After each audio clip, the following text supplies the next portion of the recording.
I'm gonna kill YouTube for a second.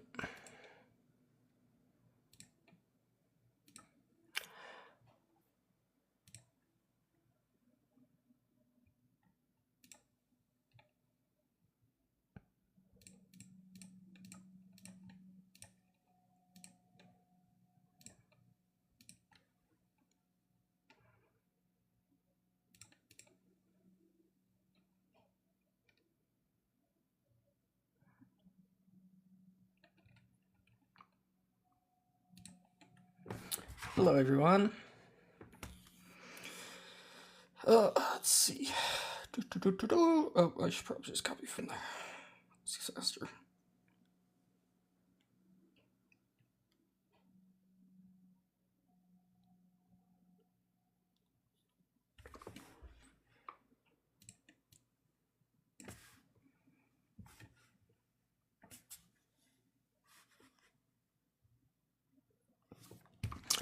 All right.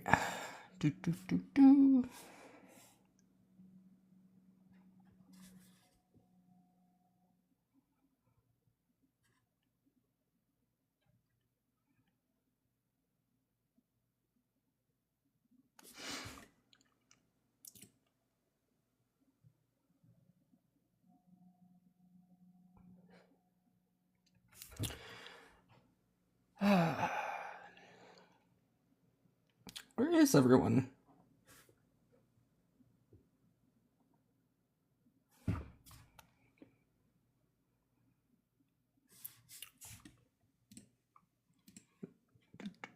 You don't disagree?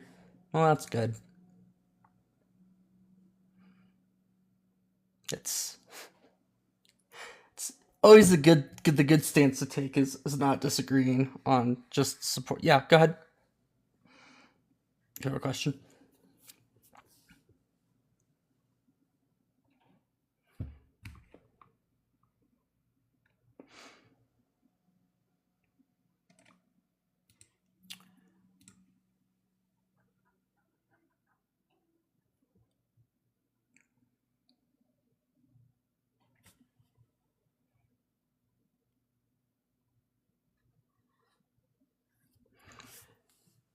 Yes, gender from care is really being removed. There's been multiple places that have passed laws, both countries and states that have passed laws banning it from minors, and it is actually important for minors to be to getting this care because that is when it's the most impactful. If you don't let like somebody transition at at an age where like so like initially what you'd be doing is like going on puberty blockers, and those are completely reversible, and it gives people years to actually think about what they want to do.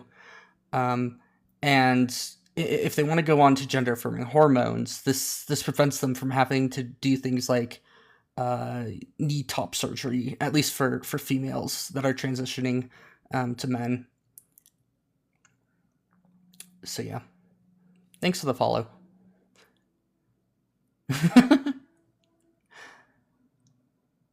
Yeah, you'd be surprised on how many people actually disagree. You wouldn't be surprised on how smart they are sometimes. So,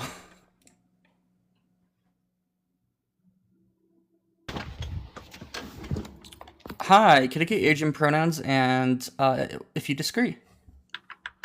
Yeah, 22, him. And do you disagree with the background?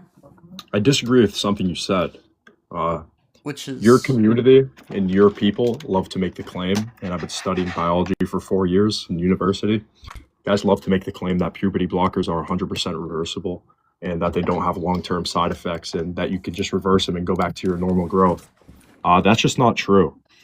When we look at the stages of puberty and development within children and preteens and even adults, talk about late bloomers if you want to, we can encompass them. Puberty blockers are basically sterilization drugs. Let's just take young boys, for example. When you're in your first Tanner stage of puberty, your gonads are going to start producing a bunch of testosterone. And if you shut that process down, that's going to shut down all your AG1 and SHBG levels in your body. It's going to make your balls stop producing, or your testicles stop producing testosterone, your gonads are going to be very small and they're not going to work. And you're going to get all the DHT removed out of your body, which is going to make your penile size extremely small. It's going to make your bones very weak, and it's going to make you short and effeminate. It's also going to stop your mandible growth in your face and can really recess a man's features. So for you to say that these things are 100% reversible, while that may be the case for some, it's not the case for most.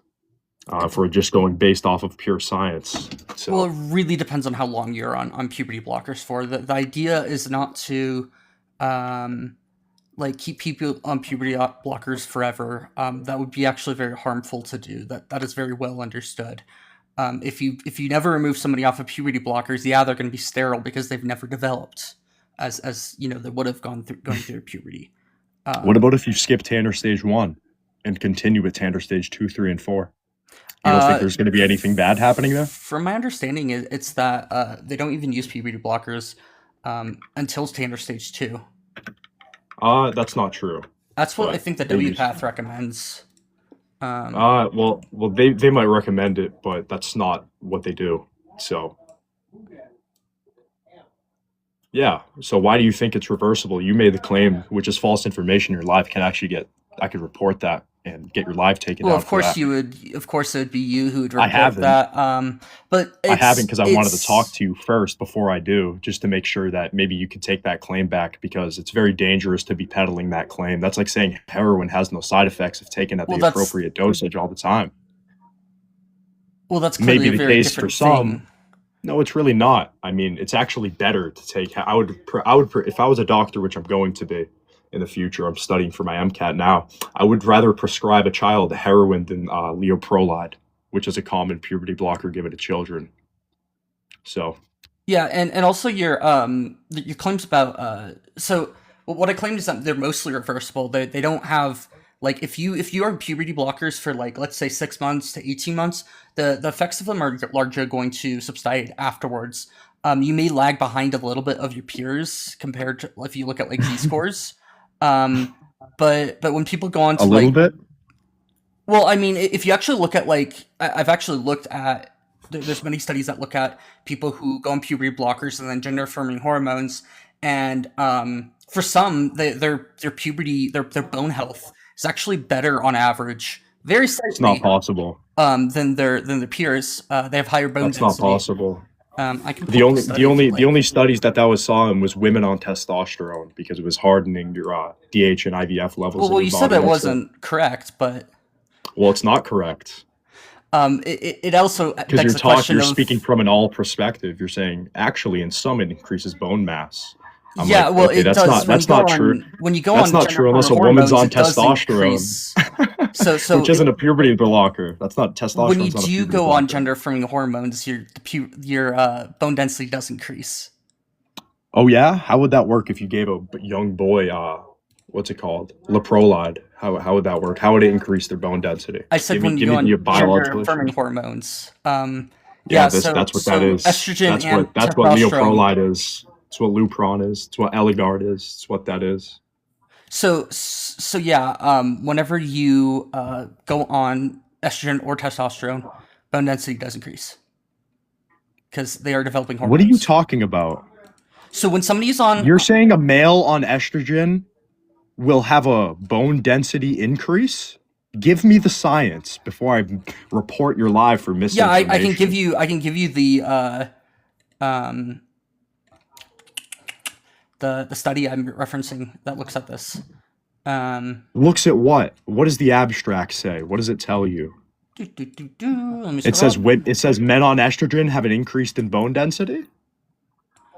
The objective was to describe bone mass development in adolescents with gender dysphoria treated with GAH, or gender treated with what? Growth hormone? You give young boys growth hormone and their bones get bigger? Releasing hormone analogs, GnRH, and subsequently treated with gender GnRH, and it's called a GnRH antagonist. That's what it is.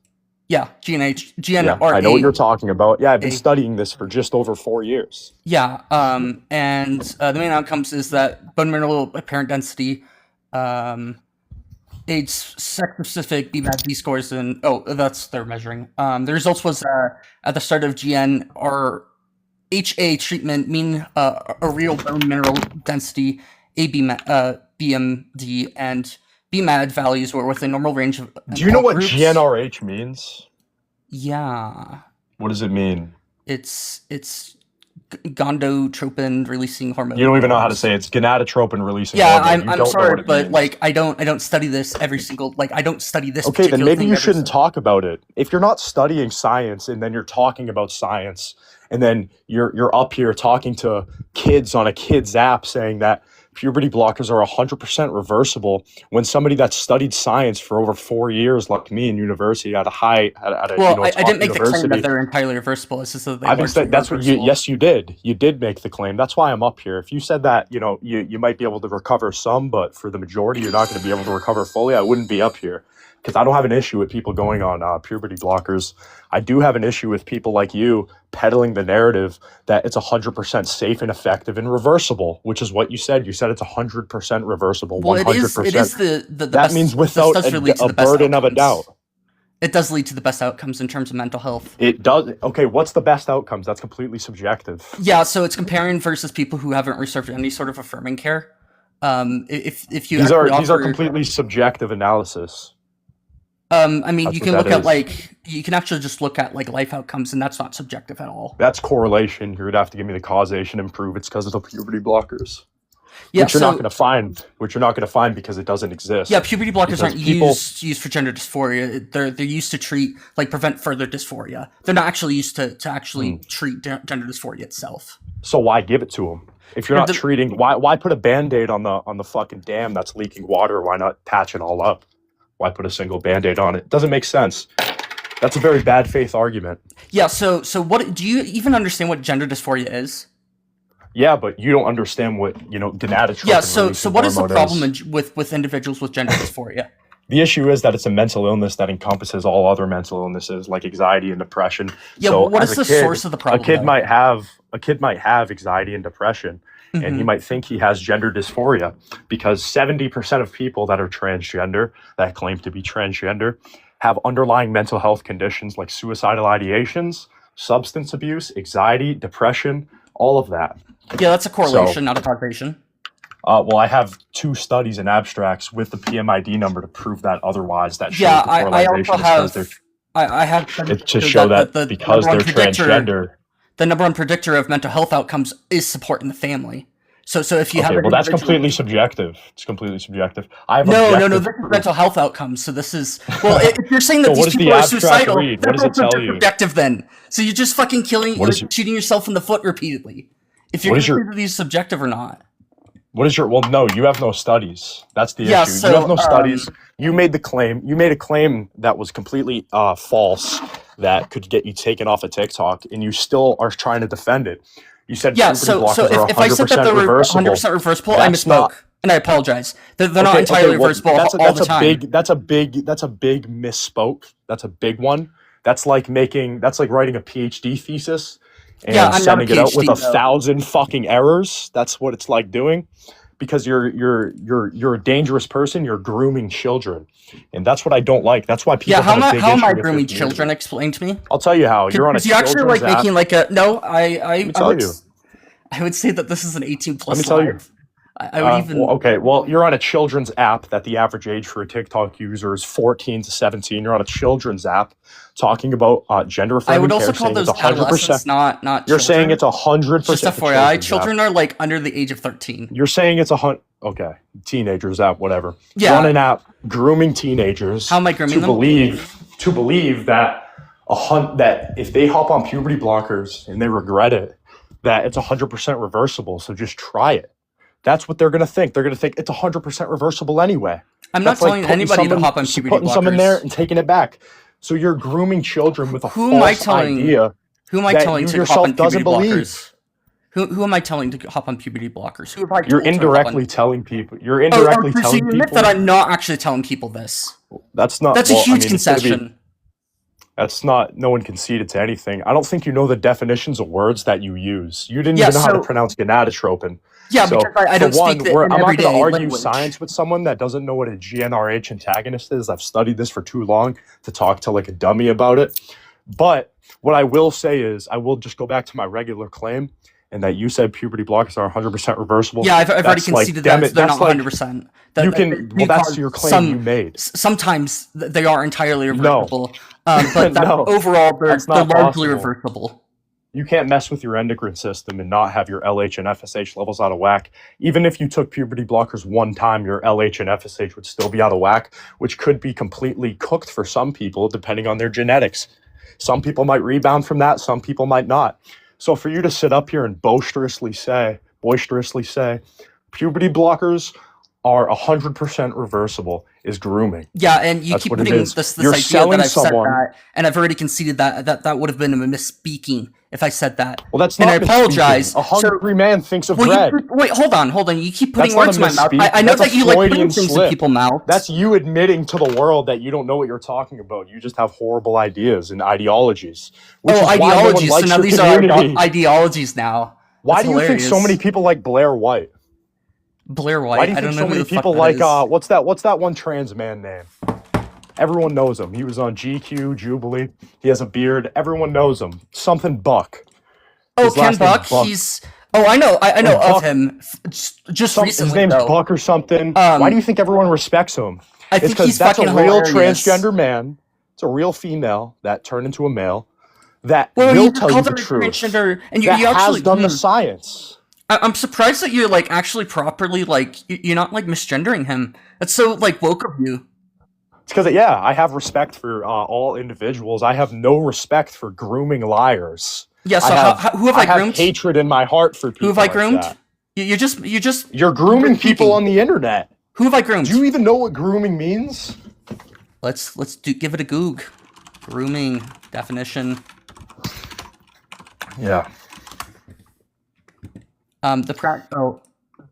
The practice of preparing or training someone for a particular purpose or activity. So how am I training or preparing anybody for anything? Grooming, I would say it's more where someone in a position of power, which would be you hosting a live on transgender people in affirmative care, which would be the power structure there. Yeah, so I don't speak to anybody under the age of 18. You're talking to vulnerable people on the internet. Yeah, I'm not speaking to anybody underneath the age of them. 18. That's against TikTok terms of service. No, I already said I'm over 18, but that's Yeah, only if you join. that's not barring people to it doesn't say leave if you're under 18. It says only if you're 18 can you join. Doesn't mean people under 18 cannot view.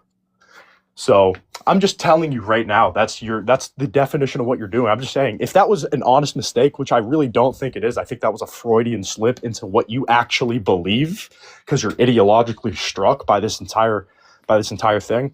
I would say that never say that again, because that's just completely untrue and it makes you look really stupid. So what is untrue Or about try saying your that best not puberty to let your blockers are mask largely reversible if used properly? What's up? Would it be incorrect to say that puberty blockers are the side effects of puberty blockers are largely reversible if taken medically in a medically encouraged way? So like less than 2 Yeah, that would be years. completely incorrect. It'd be completely Largely? incorrect. So Yeah, bone mass largely. doesn't go- Actually, you would be correct in saying largely you're not going to be Oh, rebound okay. fully from that. You would be medically correct, scientifically accurate if you were to say being on Luprin, Gelaxidin, these drugs were given to prisoners in Guantanamo Bay to castrate them, and now they're given to children. So you have a bunch of these drugs that shut down your gonads. Those were hormones, No, not puberty blockers. This is a part of puberty blockers. It shuts down your gonads. How do you stop puberty in a young adolescent boy? How do you do it? You shut down their balls so they cannot produce testosterone. So it's almost That's like what you do to stop puberty. Yeah. What did they do to the puberty prisoners in blockers themselves Guantanamo can't Bay? cause- They castrated them with the same drugs. So puberty blockers don't cause castration. Listen, bro. I'm not going to debate a Google warrior. You're not prepared for this conversation. Well, I'm not on Google. I'm just going to say that I'm talking to you in my bed on my phone. yeah, you can crash I'm already out all prepared. you want to, but unfortunately for you, How am I puberty crashing out? I was blockers respectful don't. this entire time. Yeah, You're mad I puberty cooked blockers you. don't castrate individuals. Agreed. You're mad I cooked your entire life. Yeah, do What's puberty? castration? Yeah, to make What's sterile. castration? What's castration? To make sterile. I know that you want to pivot. Okay, it's so to what make puberty sterile. blockers shut down the gonads on boys? Yeah, so if you are on What puberty does that blockers do? Is that not themselves, castration? they temporarily pause puberty if you don't. So get that's off. not okay, that's cool. You can say they temporary. How does it work? Oh, I don't need to know how they work in order to know that Yes, they're just what do you temporarily mean you don't popular. know how to? What? You don't know how to? What? You don't know? What do you mean you don't know how? What? Man, You 2026 don't has need been to like know how wild a for drug guests. castrates someone before No, you say they it don't. doesn't. They don't cause do puberty blockers themselves cause Dude, infertility? listen, bro. I'm gonna wish you the best luck. I don't know how old you are. I don't know if you went I'm to college. 26. Jesus Christ, man. I wish you the best luck. You're really stupid for your age. I'm younger than you, yet I'm so much more informed on science than you. If you're talking about And medical areas, you might be more informed, but unfortunately, much more this informed. is Like astronomically, like the 2 you're the ones worlds who's are making the like claim not that like colliding. puberty blockers castrate individuals when that's not the case. They do. You don't even know what castrate. Your claim right there. That's all I need to know because I don't argue bad faith to begin with. But you were just bad faith there. You were good faith up until there. You're like, I don't need to know how the drug works to say it. I'm like, all right. This is Well, a mess. I don't need to know This is fucking. exactly. This is just stupid. Hold You're on. not I even don't need to interested know. in how it works. Let's. Do I need to know that how caffeine works and interacts with the brain in order to know it gives me more energy? No, I don't. That's not 'Cause what they're we're fucking talking about. We're stupid. not talking about a stimulant, you dumbass bitch. But We're talking about I grant drugs that that you. stop your sexual development. Yeah, that's what it Are does. you fucking retarded? No, and that's a slur, unfortunately for you. Okay, And you're retarded. I'm not gonna is let. the issue. Got it. So yeah, I'm not You don't gonna have the talk to privilege people. to speak to me. Yeah, I've studied that's- too hard to talk to retards like this. Really. Yeah, unfortunately for you, I'm not gonna let you say that talk, anymore. I'm gonna. And unfortunately for you, you can't slur on TikTok. And that is a slur.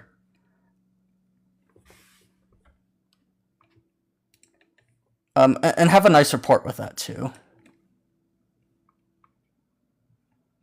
Let's see.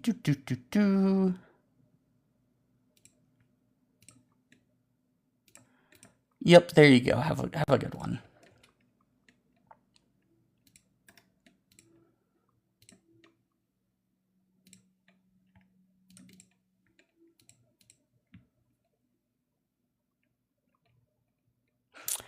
Yeah, 2026 has been wild so far for guests. I don't understand what's up with them.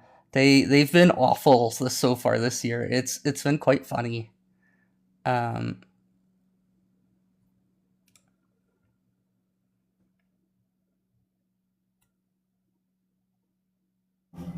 Hi, Purdy. Can I get your age and pronouns, please? Yeah, I'm 39. Can I get your pronouns as well? I'm not trans, so I don't need to. Well, I mean, I would like to, be able to speak with you Yeah, respectfully. well, I'm not trans, so I don't need to. I'm not 0.5 of the Earth's planet, you know. Well, so I'm going to assume you go by he, him. You I'm identify just as a going to male. say I don't know and I don't care Okay, of so answering that question because it's just it's crazy. it's a thing of respect to is how I see it. No, not really. So It's would you find it just dehumanizing to be very called an persistent. it?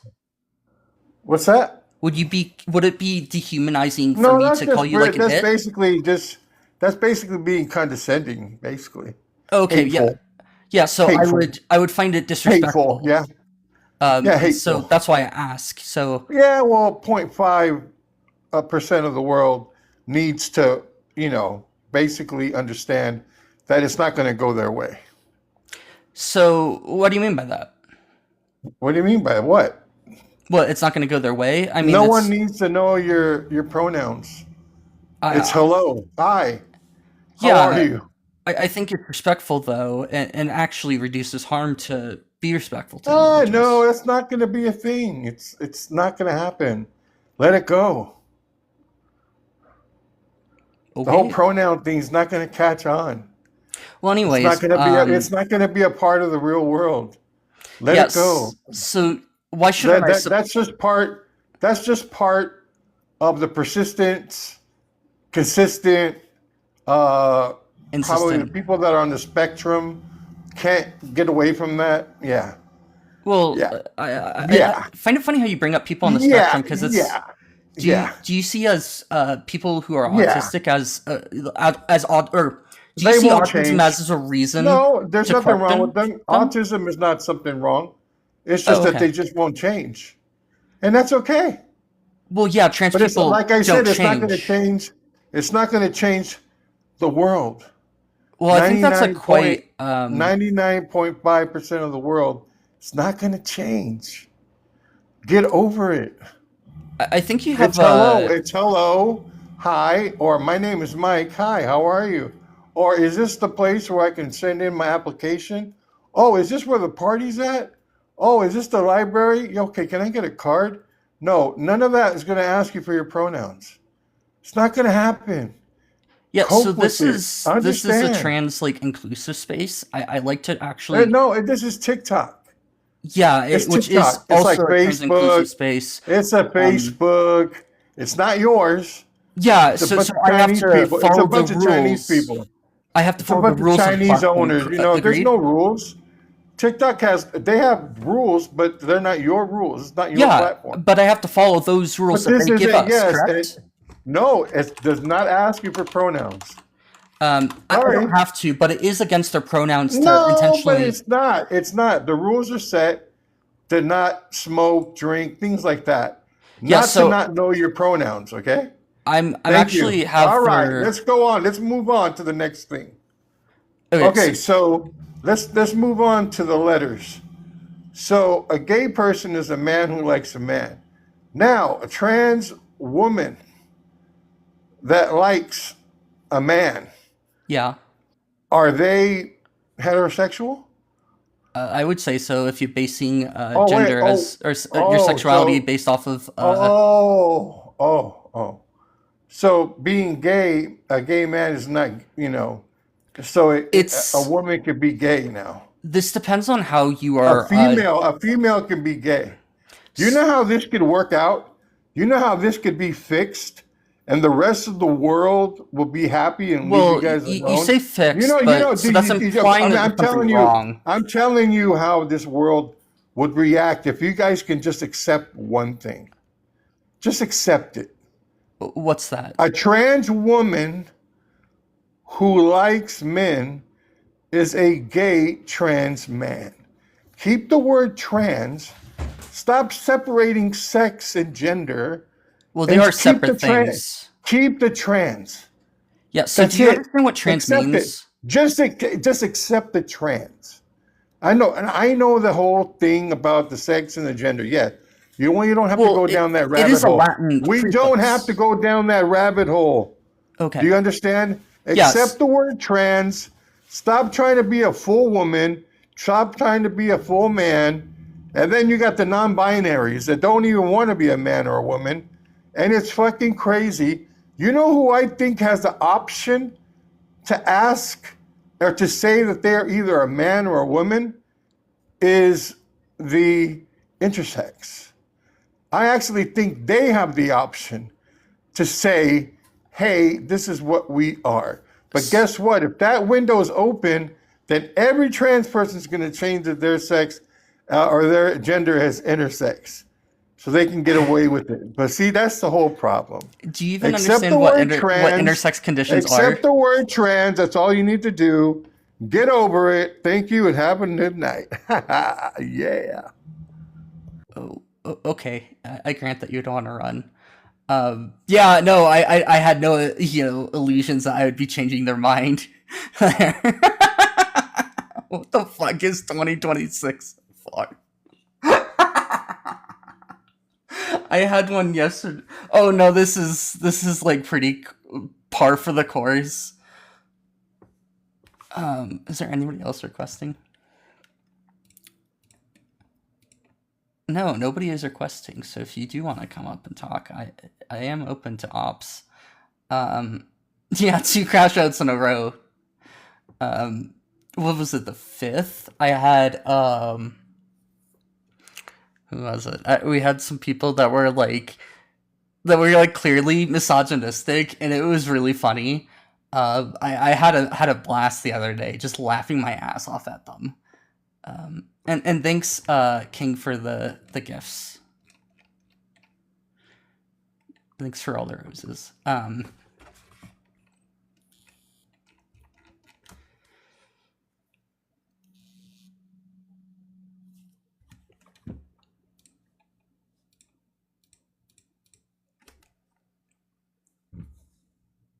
This guy doesn't. So women can be.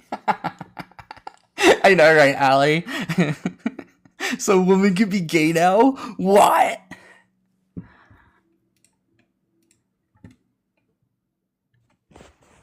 Hi, Rachel. Can I get your age and pronouns, please? Yeah, she, her, and I'm 42. I support transgender individuals and affirmative care. Why shouldn't I? I mean, I think in some cases it's good and you should. I do have concerns as far as when it comes to making decisions that can't be erased on children. And I also have concerns about, because like my sibling is transgender and she is also autistic, and I'm seeing a lot of my friends who have autism are going through, I don't want to call it a phase, but that are transitioning, and I'm concerned that they're thinking that the reason they feel othered by society is that they're transgender, and that they aren't realizing that that's kind of part of what autism is. And so I have concerns about, like, how do we know that people are doing it for the right reasons? How do we know, that people aren't going to abuse the new policies in order to hurt women? How do we know, that people aren't going to regret it further down the line and feel like they can't go back and then they're stuck? And those are my concerns. Yeah, so I think I want to bring up some numbers just so we're kind of clear on roughly what percentages of the population would we even be talking about. The general understanding is that out of like the general population, rates of autism are like 4% or something like that. And in transgender individuals, it's roughly 4.8 to 26%, depending on what study you look at. It's generally higher, and there's definitely a correlation between the two. That does not mean that, however, either one has a causation on the other. We do know things such as autism tend to be genetic, and the current data on things like gender diversity, if you're having like gender diverse ideas, tend to be at least somewhat genetic to some extent. This is based off of things such as twin studies, where they look at the results of twins, the outcomes of twins versus like non-twins. And the idea is that if two twins tend to be more, if both of them end up being like autistic or something, versus other, if like there's a high correlation between the twins who have autism versus like the general population who has autism, it tends to lead to the idea that these things are genetic. It is there's a lot of like,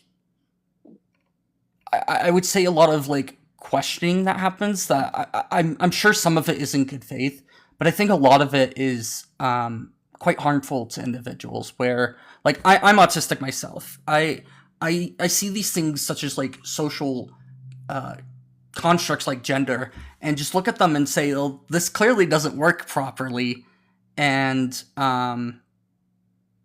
like I don't see why we should accept this in the first place. So like a bunch of trans people or a bunch of autistic people being non-binary, I totally can understand that.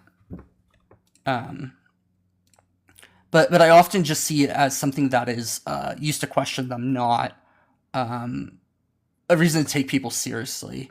And if anything, it feels like to me that whenever somebody is autistic, it might be a reason that we should take them even more seriously, because of the already what is it, like the stigmatization and the marginalization that we already do to autistic individuals. Yeah, my concern is that these individuals want to feel like they're a part of something because they've been othered throughout, their childhood, they've been put in special classes or treated badly by their classmates. And my concern is that that being transgender can almost be a band-aid, because it provides like an insta community. And what happens to that community when down the road they realize, oh wait, like I don't think I actually am a woman. Okay, Um, so and that's something I'm really concerned about, because I have a lot of compassion for people, and I just wouldn't want anybody to ever feel like they can't go back, if that makes sense. I'm autistic. I was not othered growing up because I was actually excelling in a lot of subjects and classes. So I was never, I wasn't even diagnosed until I was an adult. And I've known that I'm not a man and I'm not a woman since I was 5, are my earliest memories. And so also like I didn't like choose to be part of the trans community. Like I just am trans, therefore I had the other people who are trans who are around me. That's the community that I'm in. But if you think people are just looking for acceptance, why do you think they would choose to? Which this is your logic, not mine, because I don't think people choose to be trans. But why do you think that's the community they would want to be a part of rather than a community that isn't being persecuted legally across the country right now? Because I think that there's, when you look at the LGBT community, there's a level of acceptance and instant friendship that you see happening that you don't really see among cisgender friend groups. And again, my experience based on this, I'm glad that you weren't othered as a child, but my sibling that's autistic was and is to a certain degree still. And so I know for her, like, coming out as a woman has meant a whole new friend group has opened up for them. There's support groups she goes to. There's I'm glad they church have access groups to those and resources. like social things. And so my concern is that it's just kind of the Band-Aid effect, I guess. Which I mean, again, people don't choose to be trans, but also like if you could choose, like, you could quote unquote choose any minority community. They're all persecuted, so but like they all have the same structure of this like quote unquote instant friendship, which doesn't happen, by the way. One of my old friends who I now like see as a pretty awful person is trans. Same with the other friend that I had that I no longer have, even as an adult. And so I didn't just like get friends for being trans. You don't just get friends if you're disabled and you hang out in groups of people that also have disabilities. You don't just become friends with people if you're a part of an ethnic minority and they are too. You don't just instantly gain friends. I'm really glad that your sister has that experience and that she has access to those resources, but that's just not how it works. For the point you're trying to make, at least. Yeah, I'm gonna have to disagree with you there. Because Why? because she didn't come out until she was 36.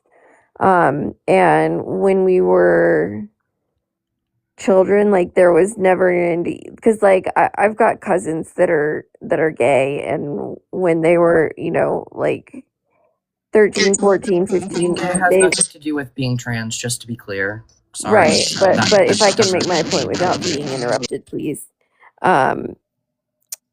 They would come out to us, and we were all like, yeah, we kind of figured that. Like, we didn't say that. We said, we love you and we accept you. But there were always signs. Whereas with my sister, there were no signs. She was all boy, like video games where you're shooting people and no interest in hanging out with my Let's be sister careful and with the me. terms we're gonna. Did you just say the T slur? Did I hear that correctly? Or am I tripping? I did not Okay. say that, no. Okay, sorry. I was also speaking, so it was hard for me to hear. That's why I asked and clarified. But like, you can't say that because I also growing up, and also the reason I interrupted earlier is because you're tokenizing other people in your family, and I don't really like that as a person who's a part of the LGBTQ plus community and who has been tokenized a lot throughout my life. People don't like to be tokenized, and I don't think that's great. But I mean, they tokenized me as their disabled cousin, so I'm not really concerned about it.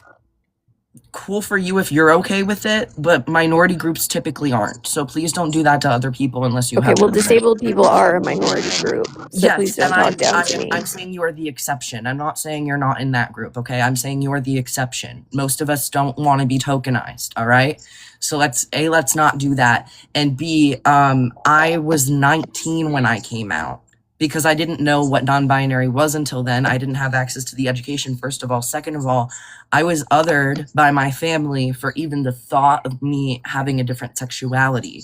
When that happened when I was 12, I knew that I couldn't come out to my family safely for a long time. It took, most people never change in the way that my family did in order to accept me. I have parts of my family that did not change to accept me, and they're cut out of my life at this point. And so, like, it's not always about the age or signs. Sometimes people are just trying to fit in and they don't want specific people to know. Sometimes people don't even know that being trans is an option. So they're just trying to like survive and not get bullied, and then they get the education later on in their life, whenever that is, and then they're able to come out, and because they know who they are finally. They finally have had access to that information and are able to have the time to explore it and find out whether they are trans or not. So I'm glad that eventually, like, your sister was okay coming out, but just because she played video games that were like combat video games, just because she did certain things that you align with masculinity and with boyhood when she was a child, doesn't mean that she was a boy. She was a girl, but she just did boy things. And she's male too. None of us deny that either. She just did boy things. Right, but there was just so many opportunities to do girl things, and because like I have a biological sister as well, and we're the three closest in age, and so I'm sorry. Do you have your volume up high? I don't know where that echo is coming from. You're echoing, Cole.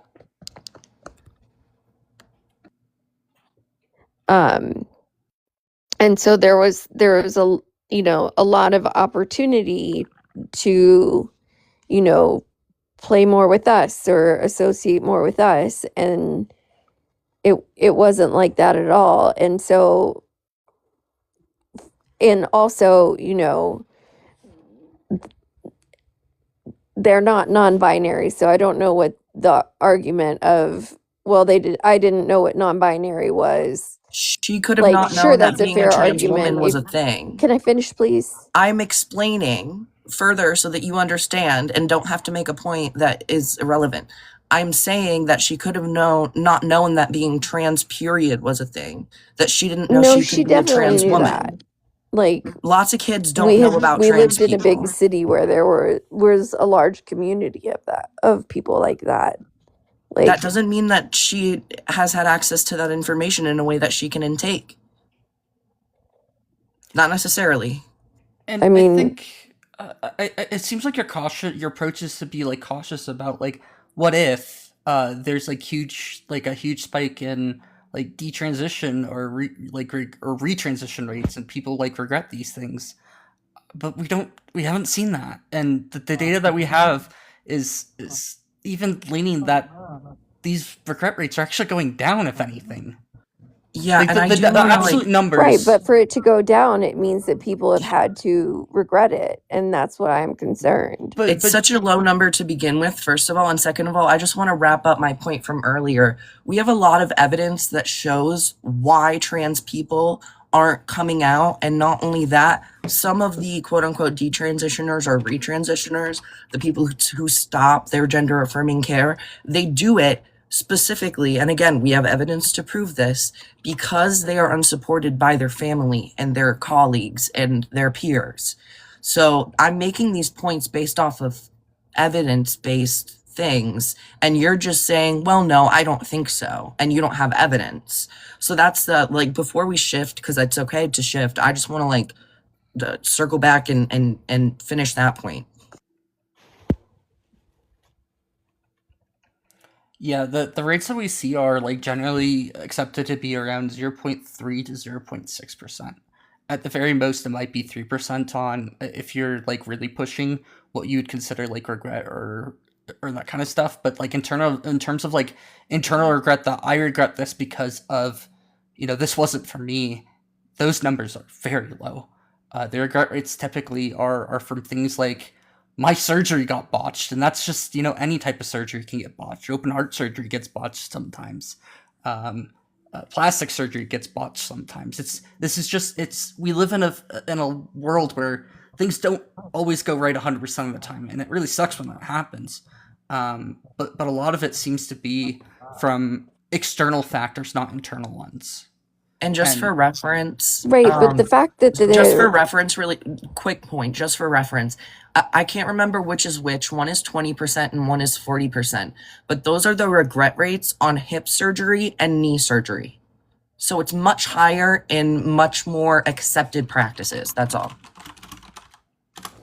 Yeah, my concern is just still like within those in the autism community that do we know, like, have there been studies on whether it's the autistic people that are more likely to be, what do you call it, retransition or detransition?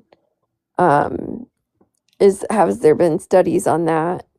Well, at most you're looking at 12%, like at the absolute most, assuming like the worst case scenario where every single person who retransitioned was autistic, if they make up 20% of the population. Or sorry, 26%. Right, but do you see why that's concerning to me? Because this is my sibling. This is a person that I love very deeply. Yeah. Do you have family that's had knee or hip surgery? I mean, I've had my hip removed because I had bone cancer. And you had the same concerns for yourself, I'm assuming. Well, I'm not autistic. Well, the regret rates are higher for that procedure than they are for gender affirming care. I think bone cancer is a bit different, though. Like, I mean, just really because like you a have to get the bone voluntary surgery. removed doesn't mean the regret rates are going to be any different. I'm just saying. Yeah. Yeah, I don't regret having that surgery. It saved my life. And I'm not saying you do. I'm just saying that a lot of people do.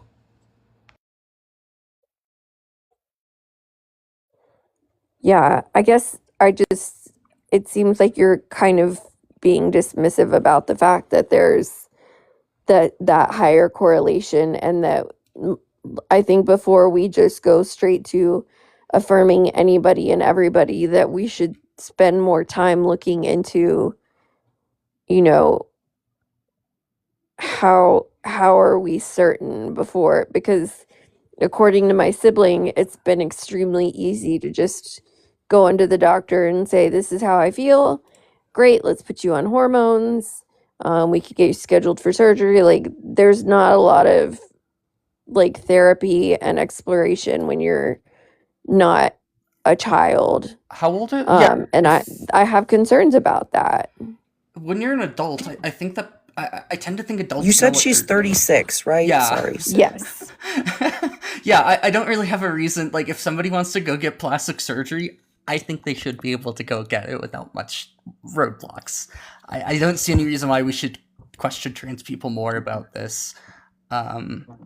Especially Exactly. when we're in a time where it seems that a lot of people are coming out because it's become a lot more socially acceptable to be trans. It's very clear that when you're in a area that isn't socially accepting of trans people, people like to stay in the closet a lot more, and they take steps to actively mask who they truly are, Well, and but you just that's said earlier that why would they And choose to be trans when no it's one's the most choosing. difficult way to be, and now you're saying, well, but it's way more acceptable to be trans now, so that's why. So that's a contradiction. No, well, it's they aren't not. choosing It they're is more choosing. socially acceptable. I was talking about legally. Legally in the US right now, we are being oppressed on a large scale. Yes. And also, if you have that energy for your 36-year-old sister, you would need to have the same energy for any 36-year-old adult human being. Let's say it's a cis woman who wants to go get a breast augmentation. You'd have to have the same Yeah, I would tell them they concerns. don't need it. And you would try to stop them from getting that legally, because that's what's happening right now. I mean, I wouldn't like file an injunction with the court, but I would try to talk them out of it. Yeah. Okay, well, I think that's wild, trying to talk somebody out of a surgery that they're choosing to get. Even if it's for the same reason, like a 36-year-old adult who's only ever had A cups, and they've felt this dysphoria because they never grew that big of a chest, and they finally at 36 are like able, whether it be financially or even socially, mentally being in a place to be like, hey, I do want this surgery. I do need this surgery. I'm going to get this surgery for myself. I think it's wild to try to talk a 36-year-old adult out of that, personally. But I would say to them, like, God made you the way you are, and there's nothing wrong with that. It's up to Keaton if we talk about God or not. I wanted to bring up, I have actually looked at, I did find one art thing that did look at, like regret rates and retransition rates, that includes autistic individuals and actually studies it. And it doesn't look like autistic individuals actually are, like more likely to like regret anything. What's interesting is that, like there's some like theory talk about like, this is not actual like evidence, but like the idea is that even if autistic people had even slightly higher rates, this almost would make sense because of there is some stigma to like retransitioning, because people tend to be kind of tokenized at that point. When people retransition, it really seems that like the anti-trans community is like, oh, see, look, there's a huge regret rate because like there's a number of people like when you're talking about the population of billions of people on Earth, there's going to be hundreds, thousands of these people, even if they're like, 0.3% of 1% of the population. There's still a huge number of people we're going to talk about there. But it doesn't seem to be that, transgender youth with ASD were equal. Like, it doesn't seem like they were more likely to like be unstable about their thoughts or feelings. Well, that's good to know. Thank you for educating me on that. Yeah, I figured I would give it a Google search. I haven't looked at this paper entirely, but I did do a quick glance of it. But yeah, it seems to be that, like, when you actually start looking at these a little bit more closely, it doesn't seem that there's a huge difference. I wouldn't be surprised if there probably needs to be more research in this area, because it is something that does matter, that, being autistic and trans, there are going to be some things that are different, because just autistic people have different needs than individual people's. I mean, as somebody who is autistic, this is something I'm deeply, deeply familiar with. I can't imagine how being trans on top of that would make anything better. It seems if it make things worse. But it seems, at least within the community, it's almost good that there's a lot of autistic people, because they can help each other out, in that sense. That there's not even, like, you're not 4% of a 1% of the population. You're a fourth of the 1% of the population. You're a lot more. There's a lot more representation within it. Yeah. It is actually Well, to the point where like when you're talking about a fourth of individuals, their needs are going to be more likely. I feel they're going to be more likely to be actually brought up and actually dealt with. Thankfully, um, yeah. but we were talking about God potentially. We can go into that if you want to. But both Cole and myself both kind of hold the position that bringing the idea of a god up is just kind of like I personally feel that the idea of like a mind that created the universe is just actually it results on a negation or a contradiction if you actually look at what that means. Because a god can't I mean, exist. we don't have to go into it. Yeah. I just kind of wanted to share my perspective and my concerns for, my sibling and for people like her, because I love her very deeply, and the last thing I want is to see her be hurt in any way.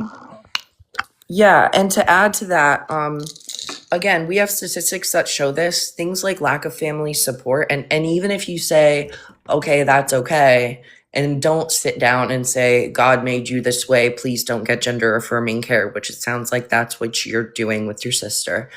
No, the only And thing I've said is that having had to use dilators because of my cancer, that it's extremely painful, and to really consider that before getting bottom surgery. But otherwise, I've been supportive. I've used her pronouns. I've tried to teach her, like, things like why you don't bend over in a skirt, you squat, things like that, so that she would know not to expose herself that way. I've actually been pretty supportive. I mean, But that's good to it hear doesn't mean because, I don't worry. Of course I worry, yeah, it's because just we're the 6 opposite of years what you were apart, so telling I'm us almost like a earlier. second mom. It's just the opposite of what you were telling us earlier, which is that you would sit down with somebody and say like, "Hey, God made you this way. Please don't get surgery." So it's good to know that you're not doing that with her because what I was going to say is that again, we have statistics that lack of family support is a massive factor in trans folks having increased depression, increased anxiety, and increased suicidal ideation. Oh, SI, sorry, TikTok stuff. And if you just support her, even if you still have these thoughts, if you keep them to yourself, you're supporting her the best you can, and you're actually preventing harm by keeping it to yourself. Not to be like, if you don't have something nice to say, don't say it kind of vibe. But when we look at statistics that we actually have this like pretty well studied at this point, finally, that's what we see as the answer of like, how do we not harm trans people? Oh, well, we affirm them. So Yeah. The bottom surgery thing, I just, having gone through it, because I've been through radiation, and what a lot of people don't realize is if you have pelvic radiation as a woman, then things can fuse together when they're burned. And so having to go through to correct that was extremely, extremely painful, and I would like to spare my sister that. As far as the hormones and all of that, that part is reversible. not And entirely, but go on. Yeah, not well, really. Puberty blockers, it's more yes, reversible more. than bottom surgery, I guess is what I should say. Yeah. And Yeah. so, I have said to be extremely, extremely careful before doing that, and that it's not something they should do within just a couple years of having come out. That they should definitely give it time. But other than that, I have been supportive. I've like I said, I've taken her to the mall and kind of tried to take her under my wing and show her, like, you don't want to dress like that because that's how a 13-year-old girl would dress, and you're a 36-year-old woman, and so you need to, you don't want to look like you're cheap. This is kind of a so known I issue have- somewhat with the trans community of people being like, oops, this is not how, like, it's natural though, like in the sense that like they're exploring themselves for the first time and like getting to like Yeah. I'm sorry, I do need to butt in because Allie made the point in there in the Discord that I was going to make is that if it helps you at all, it's Rachel, right? Yeah. Okay. If it helps you at all to know this, Rachel, this is something just like your, well, no, that probably isn't because I don't know if you had dysphoria from needing bottom surgery and then you were no longer dysphoric when you got it. That is the case for some cis people as well. But for her specifically getting bottom surgery, first of all, a couple of years is a long time. Second of all, it's probably been longer than that she's been thinking about it. And third of all, it is relieving the point that Ali made. It's relieving pain and dysphoria for her. It may not be pain that you can see visibly, but she has a lot of mental pain that things like gender affirming care in the form of surgeries can help with. So even knowing that it might be painful to dilate, it's like she's deciding which pain is worth it, which pain is worse, which is the one she wants to go through. So know that even if she is taking on some pain, she's also getting rid of other pain. Thank you for saying that. I appreciate it. Yeah, there's a lot of like internal pains that like it's hard to understand somebody like if how they're feeling because like body dysphoria is not something that most people really, I mean, like can like we might have an idea of it to some extent, where like if you feel like you're overweight, you might understand that, but like I feel like I don't understand, like a lot of people can't understand that to like the fullest extent. And it is Yeah. something that like I have to like, you know, repeatedly kind of go and say, hey, this is something I don't really understand, and I should really be listening to people who have actually experienced this to like get an idea of what it's like. And that's been helpful for me, at least understanding what we should be doing. Because like I'm cis, I'm straight. I'm not trans. I don't go through any of this. It's not something I personally deal with. Right. But I think the most important thing to do is listen to trans people when it comes to how they feel and this kind of stuff. And it seems like you're overall doing a good job because there's far too many people out there that just reject people for, you know, being trans, and it leads to horrific outcomes. And I'm glad that your sister didn't have to deal with that necessarily. I appreciate that. Yeah, and that is why I butt in as well. I don't know. I think I said earlier that I'm non-binary. So when I interrupt sometimes, it's because I know, sorry if you hear pill bottles, I'm filling my pill boxes. But I'm being trans, I understand what dysphoria is like. I understand why we choose to do things like get medical gender affirming care and medically transition. So when I butt in on those topics specifically, it's because I think I have some valuable information to share. And you did thank me for sharing already. So yeah, I just hope you hold that sentiment and understand that she is choosing the pain that is lesser. Okay. Yeah. Thank you for sharing that. It's been nice talking to you guys, and I hope you have, or y'all, sorry, didn't mean to be gendered. But yeah, y'all happens. have a good day. I don't mind misgender guys Cole anyways, but occasionally thank you. myself. Like, oops, it happens. Yeah. It's So yeah. I hope you have a good rest of your day. The biggest thing I would say is just remain supportive of them, and that's the best you can do. So, I intend to. Thanks. yep. Bye.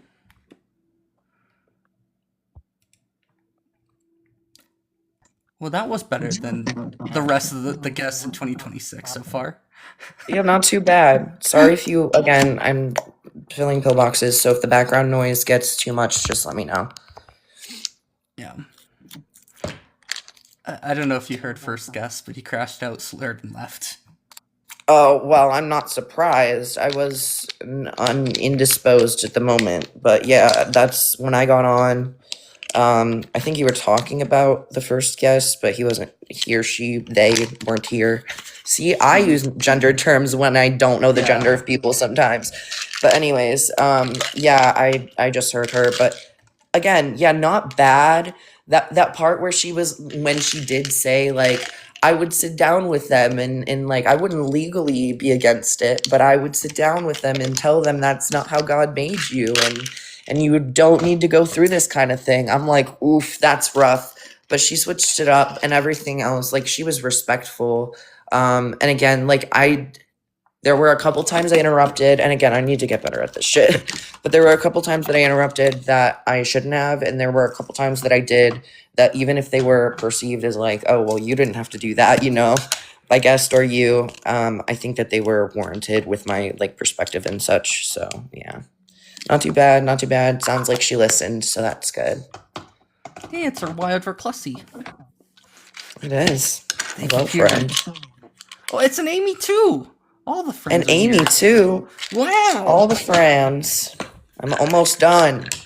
I hate doing my pillboxes sometimes. I remember last time we brought up pillboxes. I actually, that reminded me, I need a pillbox because I sometimes in the morning forget if I've took my meds or not, so I have to wait for like 20 minutes to be like, no, I'm not feeling my meds.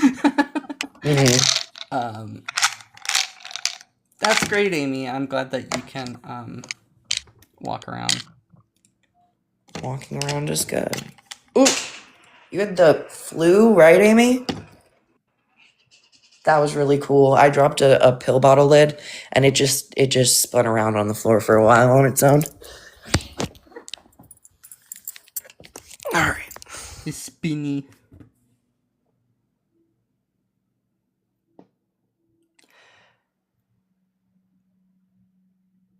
Endocrine hypertension. I don't know. Oh. Doctors can't figure it out. Yeah, it sounds like doctors, unfortunately, sometimes. It's there's just so much that can go wrong with the human body. It's like impossible to tell. Yeah. A couple things. Yes, we have a request. Let me in. Please, maybe. But anyways, I have to go run a couple of errands.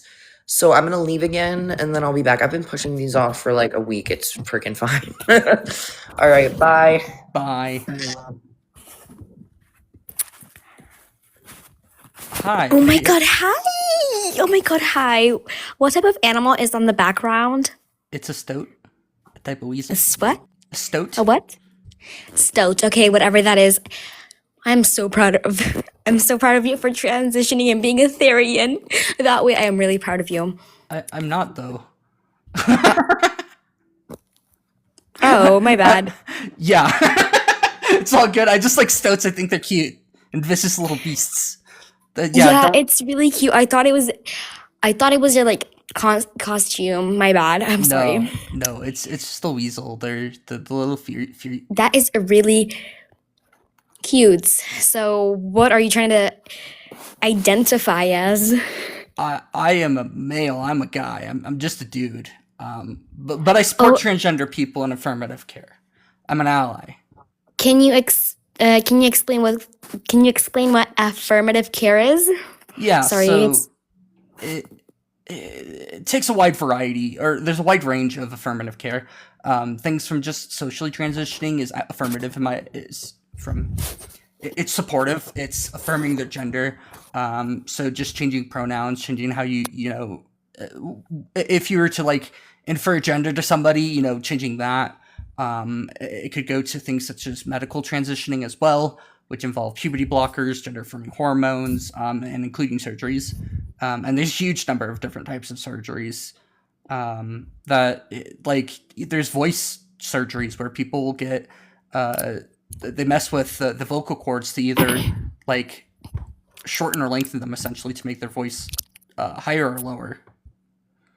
So Okay, so I support that, but I have like a few questions. So I'm personally like any pronouns because like I want to make everybody feel comfortable with calling me anything, and somebody called me pansexual for doing that. What the fuck does that mean? Am I pansexual for that? no. Pansexual is like I also did not understand like me having any type of like pronouns that you're comfortable with using makes me pansexual. Like that does not have does If anything, it would make you trans. no, they were trying to say that having any pronouns means that I like any people that identify as anything. Is that true? Because personally, that's not. No. Yeah, it has nothing to do with correct pronouns. How old are you? Yeah, because I have Down syndrome. This is why I'm like kind of stupid. So How okay, I old are landed you? or not. Yeah, let's not tokenize people with Down syndrome. I know I've met plenty of people with Down.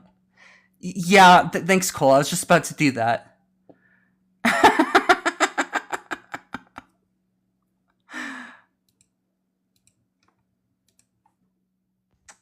Hey Jay, can I get your age and pronouns, please? 40. Oh, I just had a birthday. 42. He, him. Well, happy belated birthday. I think that's the right word. Late birthday, Appreciate yeah. I support transgender people in affirmative care. Do you agree? Or do you think that I shouldn't? I believe you should do whatever you want, but I think the issue comes in play where X person tries to get Y person to do what they want in either direction. And I think that is where the conflict comes from. It depends. I would say that there's definitely cases where I could see people being overly pushy. But I would say generally when just like as a society making it normal that we should use people's, if we want, to people to live like the best lives, we should, as a society grow normal to the idea that people not always go by the pronouns that they appear by. Okay, so this is the thing. Do you understand that once you use the word should, we get into subjective territory, and I then don't- my should and your should will be different? Oh, I'm a moral objectivist. I think morals are objective, not subjective. Well, I mean, how is that even I believe morals are inherently subjective. Like there's something like people made up. Like, you get what I'm saying? Like, how are morals not subjective inherently? Yeah, so like my ideas is that I base my ideas based off of the work of a philosopher named Alan Gaworth, and he's created these ideas of universal human rights and the principle of general consistency, and they basically say that in order to be like a logically consistent individual, you must act within the boundaries of respecting everybody else's freedom and well-being whenever you take actions. But that's the problem. If I may jump in, there's going to be a person that person disagrees with, and their philosophy basically says, agree with me. Because you get what I'm saying? Because Yeah, even so- the person you're highlighting, okay, go ahead. The reason why I would hold this is that there's the argument goes that like we are purposeful agents, so that we care, like we inherently are individuals that care about the things that we do. Because of that, we care we necessarily have to care about what we need in order to take actions and what we do.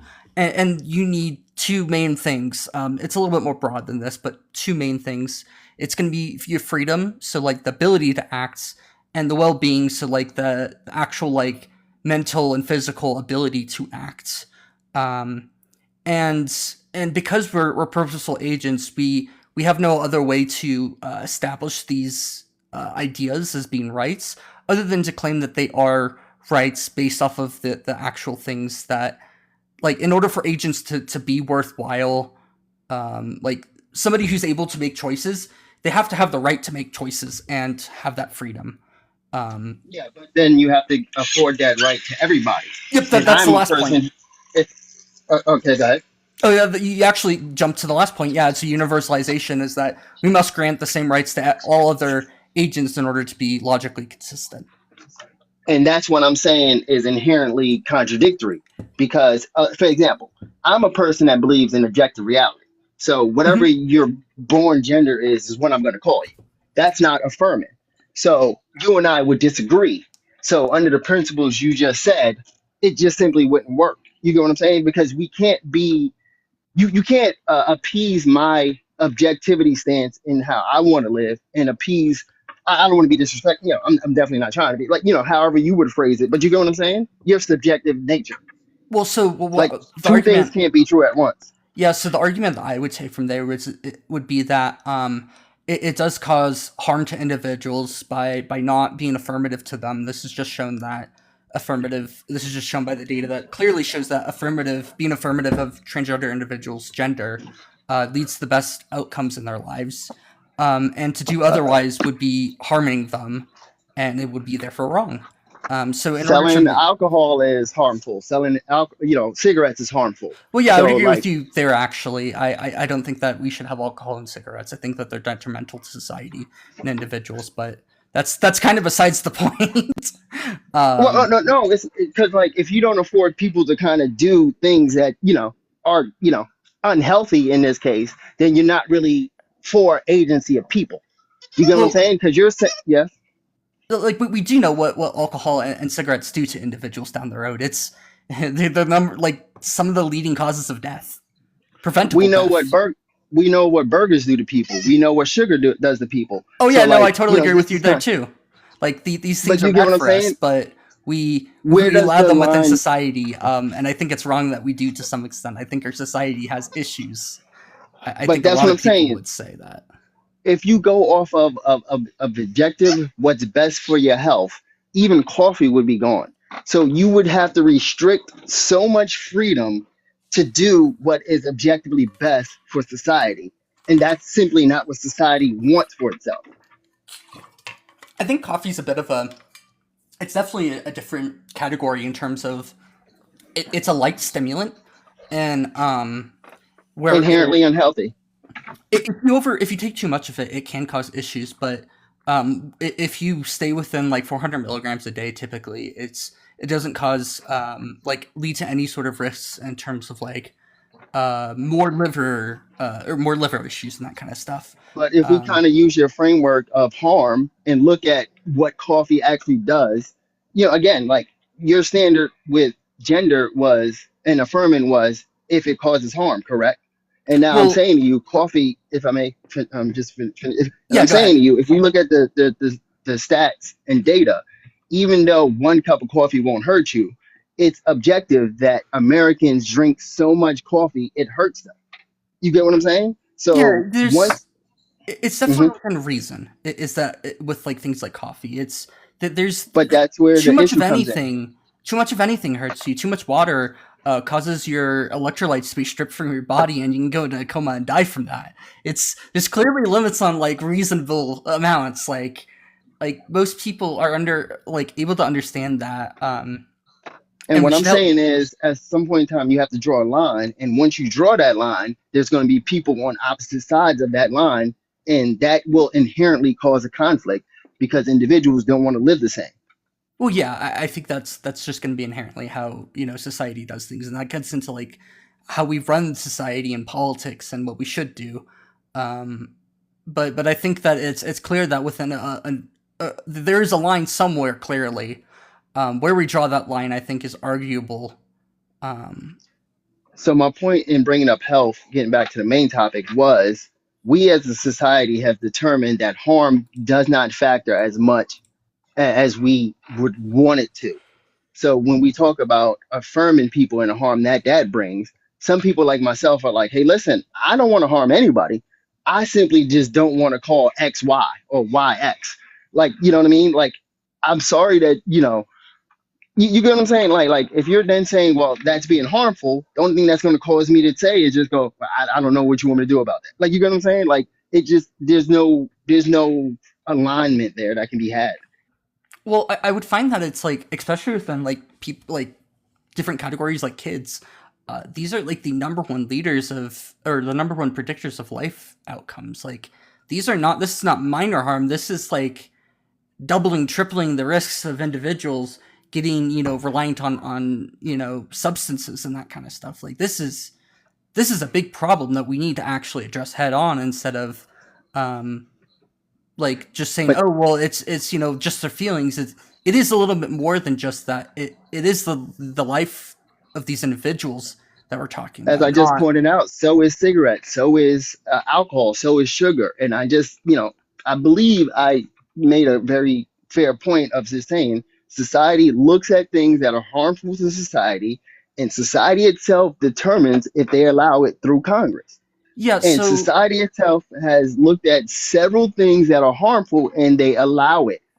Like, so when you then talk about why we shouldn't do something socially in terms of affirming gender, affirming and stuff like that, how do you resolve those two realities where, objectively speaking, society does nothing about cigarettes? Objectively speaking, well, we have society done does stuff about it.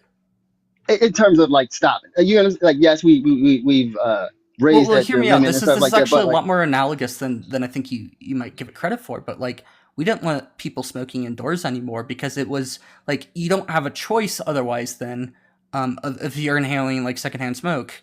We don't want people drink and drive because that's putting others at risks. It's not like you're causing like you having a drink at your home at your house responsibly is harming anybody else. You're only causing any harm to yourself potentially, and maybe your relationships if it gets out of hand. But it's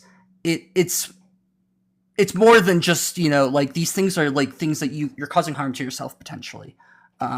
Like things like but lung you also cancer do. from cigarettes. Like you don't. Nobody's forcing you to stand around somebody who's smoking a cigarette. There's no laws against that. In fact, it seems that we've kind of pushed that back and said, hey, this is not something that we want as individuals, like putting others at harm. So this is actually directly in line with what I agree with, that we shouldn't be letting others' decisions cause harm to, others. But they do cause harm. Like, smoking might not cause harm to the person in the room, but it causes harm to the society. Like, if we look at the overall numbers, more people getting like okay, look at the healthcare system, right? The fact that we allow cigarettes means the healthcare system will be burdened more than if we didn't. And then Oh that yeah. so like these are objective. So like, it may not be directly in the room, but if society allows X, it will then affect society. And you hit the nail on the head. We don't stop that person from smoking. So why? And you haven't suggested this, but in these hard terms, but why would somebody like myself, who is flat out telling you, to me, I just go with objectivity. I don't want to affirm somebody. Like, I'll leave them alone. I'm not trying to be malicious, but why is it okay in the case of smoking, drinking, let the individual do what they want, even if it has societal downstream effects, but you don't have that same standard with affirmation? Yeah, so the reason why is because it affects far more than just you directly. It affects those around you immediately. I don't think that we should allow like things such as smoking and drinking to continue personally. I think in an ideal society we don't have these things because they are clearly vices on our society. They cause far more harm than any sort of, at least where we are currently, they cause way more harm than any good that they offer. And that's I find that problematic. In the same sense that just like if you were to allow people to just bully each other on the streets constantly, they would cause a lot more harm, and than any good it'd provide. So like that's clearly something that we shouldn't allow, and we should take measures to reduce things like if we had bullying in the streets and that kind of stuff, like widespread that everybody was doing it. And speaking of like objective harm and stuff, things such as like if parents bring their kids to things such as like conversion therapy, it leads to actual like economic burden in the United States. What is it? One of the studies I looked at, it said it every year there's a $9.23 billion burden due to conversion therapy efforts that are put onto the U.S. just in general. So my argument, okay. So like this is clearly that this is like causing financial harm to the country and in general. So not only are the people in this like who get forced to go through conversion therapy affected, it costs our society a lot of money actually. And we should really like. This is why these things are being banned, is because they cause a lot of harm and they don't actually help anybody. But that's exactly my argument with smoking and whatnot. And now you're saying, and I hear that you're saying that, we should get rid of it. But do you accept that if you got rid of smoking, drinking, and again, these are just kind of placeholders for the larger conversation, that there will then be citizens that pay taxes, right? Because like a person is not about health like that on average. A healthy person is. You know what I'm saying? People would rather do what they want versus what is best for them. Do we agree there? Yeah, but like, doesn't society have like an obligation to prevent harm to people, like predatory To a things? point. Like, yeah. So it definitely does. And like I think there's a balance somewhere, but that balance is clearly not just letting people do what they wish. Because True, but this it's is my clear point. that If I can, Mhm. yeah, go ahead. If I could toss this out real quick, thank you. But that's my point, right? Again, once you create a line in anything, there will be people who pay to live here not getting service how they want, and they will have a whole different mindset than you. So what you would then tell that person is, I'm sorry, this is what's for the best. So you're creating in some people who disagree with you the very aspects that you don't want in terms of what's going on with the gender issues in the country. Like, do you get that? Like, for Well, instance, I if I have could, last part, I'll oh be yeah, go very ahead. quick. Last part, the pro AB versus pro life argument, right?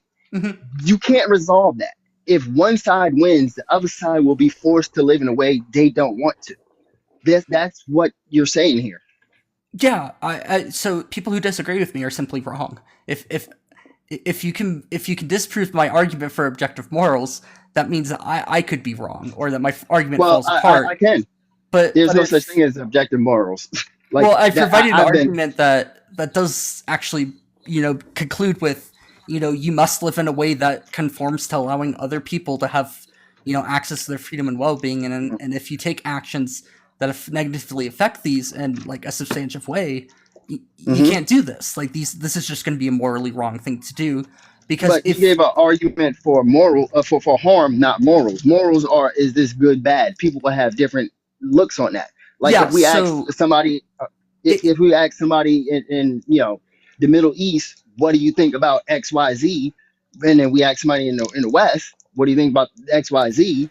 Neither one is right or wrong. They're just different for that's the brilliant themselves. thing about this argument, is that it's only Mhm. relying on some facts about who we are as humans, and like just some of the Mhm. very basic facts about us, that we do things for reasons, not that these we care about these reasons as much as that we just know for a fact we do things for a reason, even if it's subconsciously. That Mhm. is a reason to do things, and morals are essentially reasons.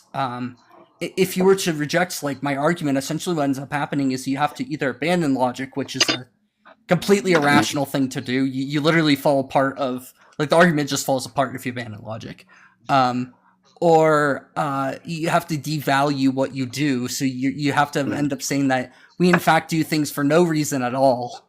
And I See, just but that's not the argument I'm making. I'm making morals do exist. They're just subjective and man-made, is what I'm saying. I'm not saying, you know what I mean? So I'm not making an illogical statement that morals are not a thing. I'm simply saying they're not objective, because if they were objective, they would work the same in the East and West.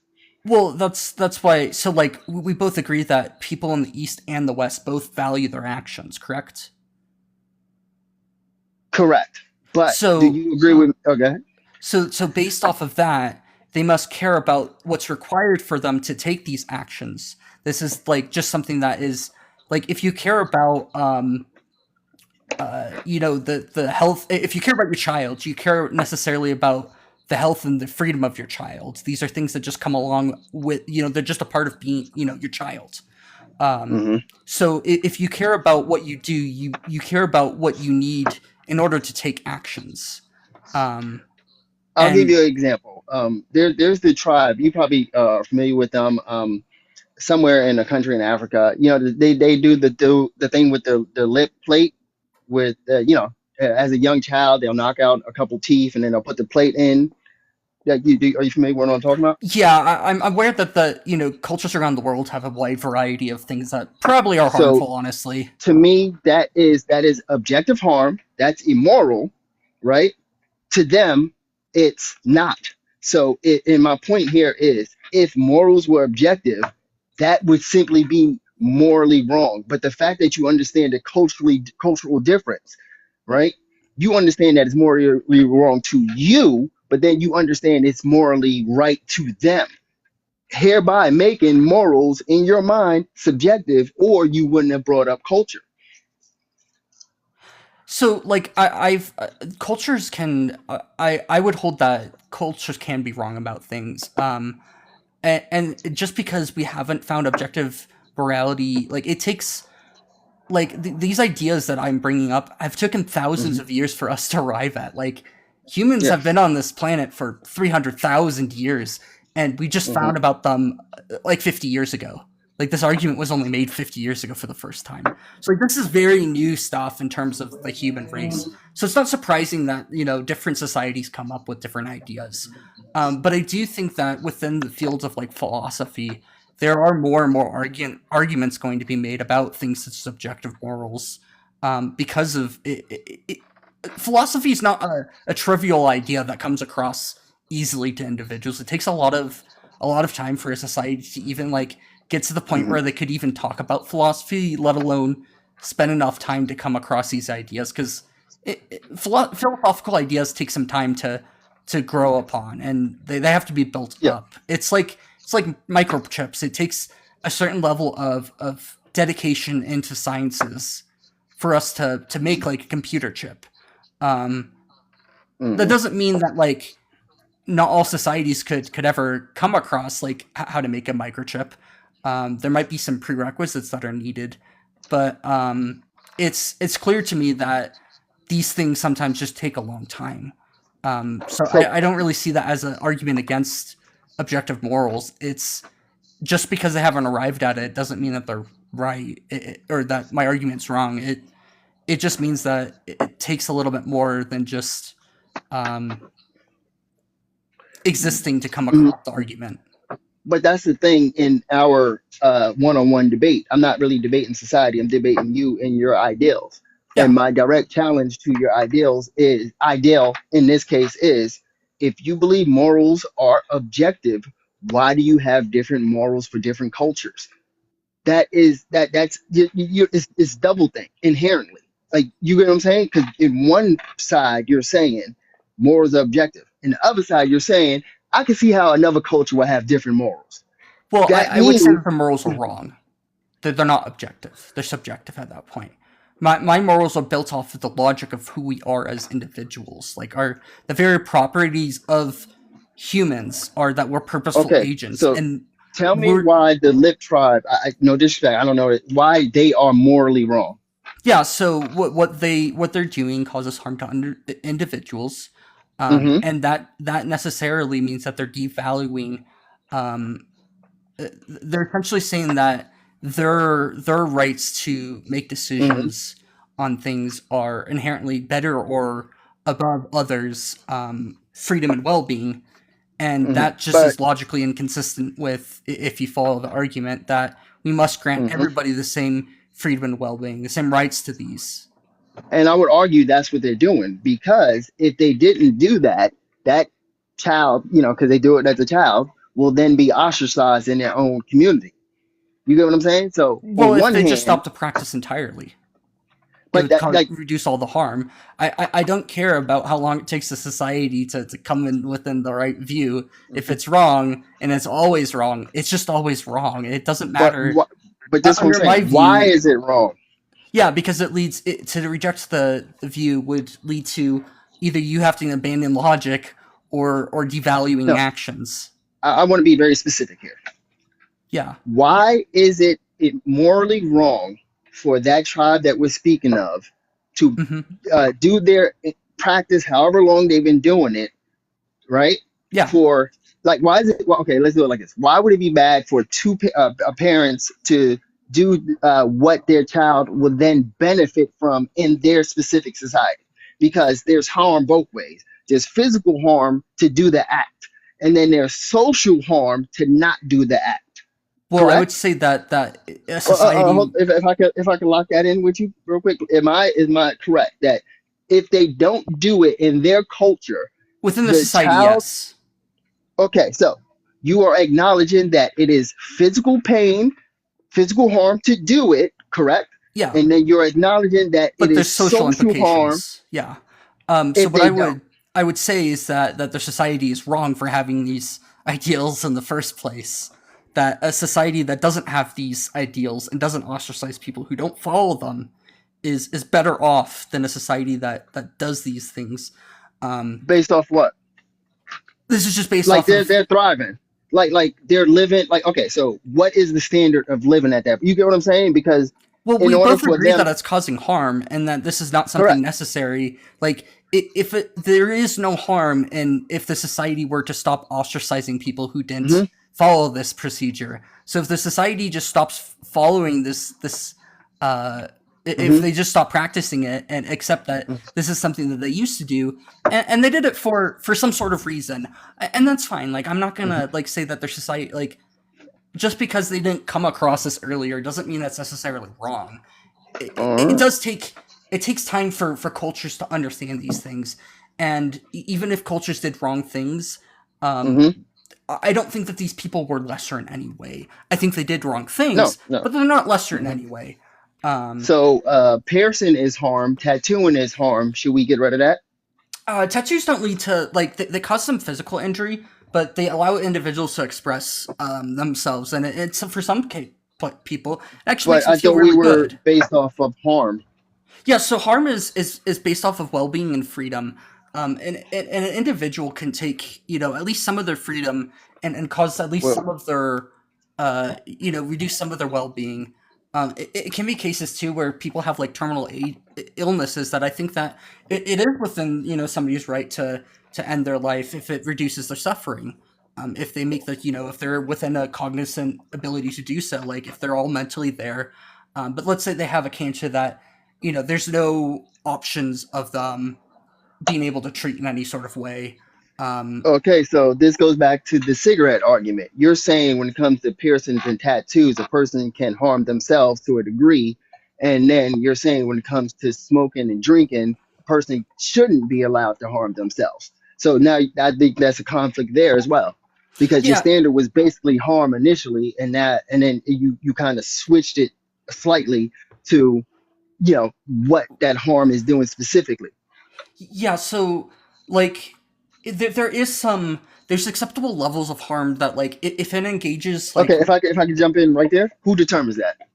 yeah, it's just based off of like the overall outcome. Like, a tattoo causes a little bit of pain, but overall the actual risk is very low in terms of like causing long substantive harm. Especially if you restrict the individuals who are allowed to get tattoos to people who are within their right mind at that time. I think that things like being able to get tattoos when you're drunk should not be allowed.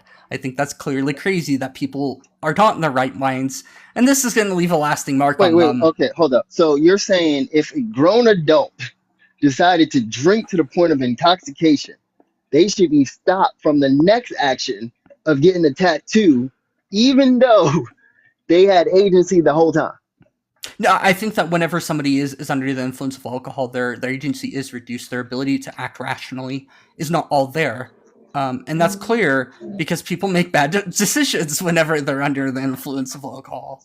This is very clear by things Yeah, such as I agree. like, yeah, when people get behind the wheel of a vehicle thinking that they're fine to Hmm. drive. It's clear, like, any rational individual who's straight in their minds can say no, drunk driving is harmful. It's not safe. But people, when they're drunk, they don't always think about this rationally. So it's clear that we should at least put some reasonable restrictions on what people can do at that point. Um, when it comes to tattoos, there is people are getting the freedom to be able to express themselves, and any harm is like, you understand whenever you go to get a tattoo that these things are like, we understand that they're going to be lifelong, and that if you do remove them, it is kind of a painful and long procedure. Hmm. A lot of people understand this. So this is making like people who can make complete informed decisions about these things, I think have a little bit more like it's clear that they're operating within their own freedom and well-being. Um, So getting back to the topic, and this is ultimately the conflict that I'm seeing. mhm. When it comes to other issues, you can dissect it and everything like that, and then you'll switch, harm and all these other things. But we didn't cover it as much because we were kind of, using stand-ins. But Yeah, when it comes to calling somebody their preferred gender, you think a different individual who doesn't want to should. So again, so basically, what you're just saying is your own philosophy and how you see the world, and then you're going to ignore others. Like maybe that's a strong word, but you're basically saying my way works, and like you get what I'm saying. And it's like that's not society. That's not human. That's not how people work. the thing is that it's fine at least to some degree to cause harm to yourself if it's limited. It's not fine to Hmm. cause harm to others. That is the big thing.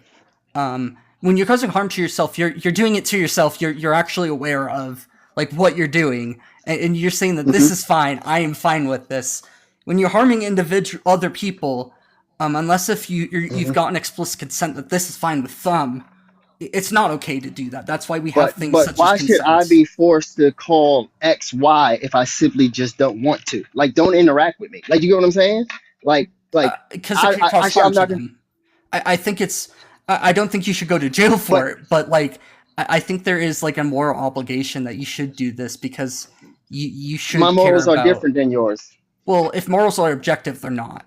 And I've made an I don't believe argument they for are. why. Well, so then why is my argument not correct? It's Okay, I've so I'll go with you made an argument. Okay, you cannot resolve why you yourself accept different morals from different places. So that I tells me don't. that it's yeah, yes I you don't do accept any because other morals. I'm a moral objectivist. I have an argument for morals. If you you accept that in the tribe we describe that for them their morals are different than yours. You yeah, go I with would say the yours, morals but are you wrong though. recognize, yes, but what I'm saying is the simple act of recognizing different morals means you know that morals are subjective, or at least, the very least, morals are subjective for some people. And then you can then, like, you are a moral objectivist, other people aren't. So, like, that only applies to you. So I'm telling you how I see it, and then we just have to disagree. You get what I'm saying? Yeah, Because I'm so not, the the yeah. the, the symmetry breaker here is that people have their own opinions on morals. I can Hmm. say that they're wrong because mine are objective, not subjective. If I had subjective morals, the argument would be completely Hmm. fine. And it's like if I say something is wrong, and they say something is right, nobody really has like I can't say that they're actually wrong. But if more like with a moral objective stance, you can say that this is objectively wrong because I'm not basing the morals of my opinion. I'm basing it off of logic and the facts of who we are as individuals. But you're appealing to a higher thing to say that. And I'm saying to you, I reject the premise outright. To me, inherently, morals are a thing man made and subjective. So, like, we have to do this simultaneously. We have to accept that for you, they're objective, and for me, they're subjective. And that's just how it is. Like, you know what I'm saying? Because Like what you you didn't appeal really to doesn't. like object Yes, to any of the premises of the argument that I made. That we are uh, we are. Do you accept that we are purposeful agents? I do.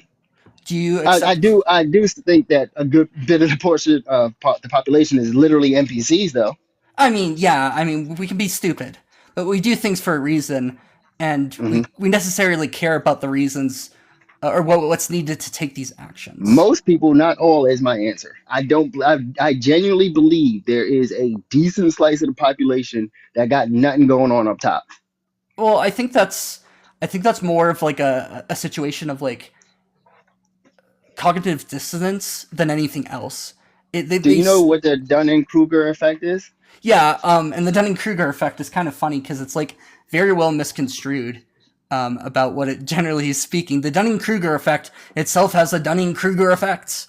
It really Hmm. is that people who don't know about topics as well tend to overestimate their knowledge than people who know more about Correct. it. That is the And true my point thing. is, And the people I who have the believe that. largest gap are the people who often have the least amount of knowledge on it. Correct. And not trying to pretend like I'm some super smart guy, but I do believe that there is, and I think this is human, like, you can prove this.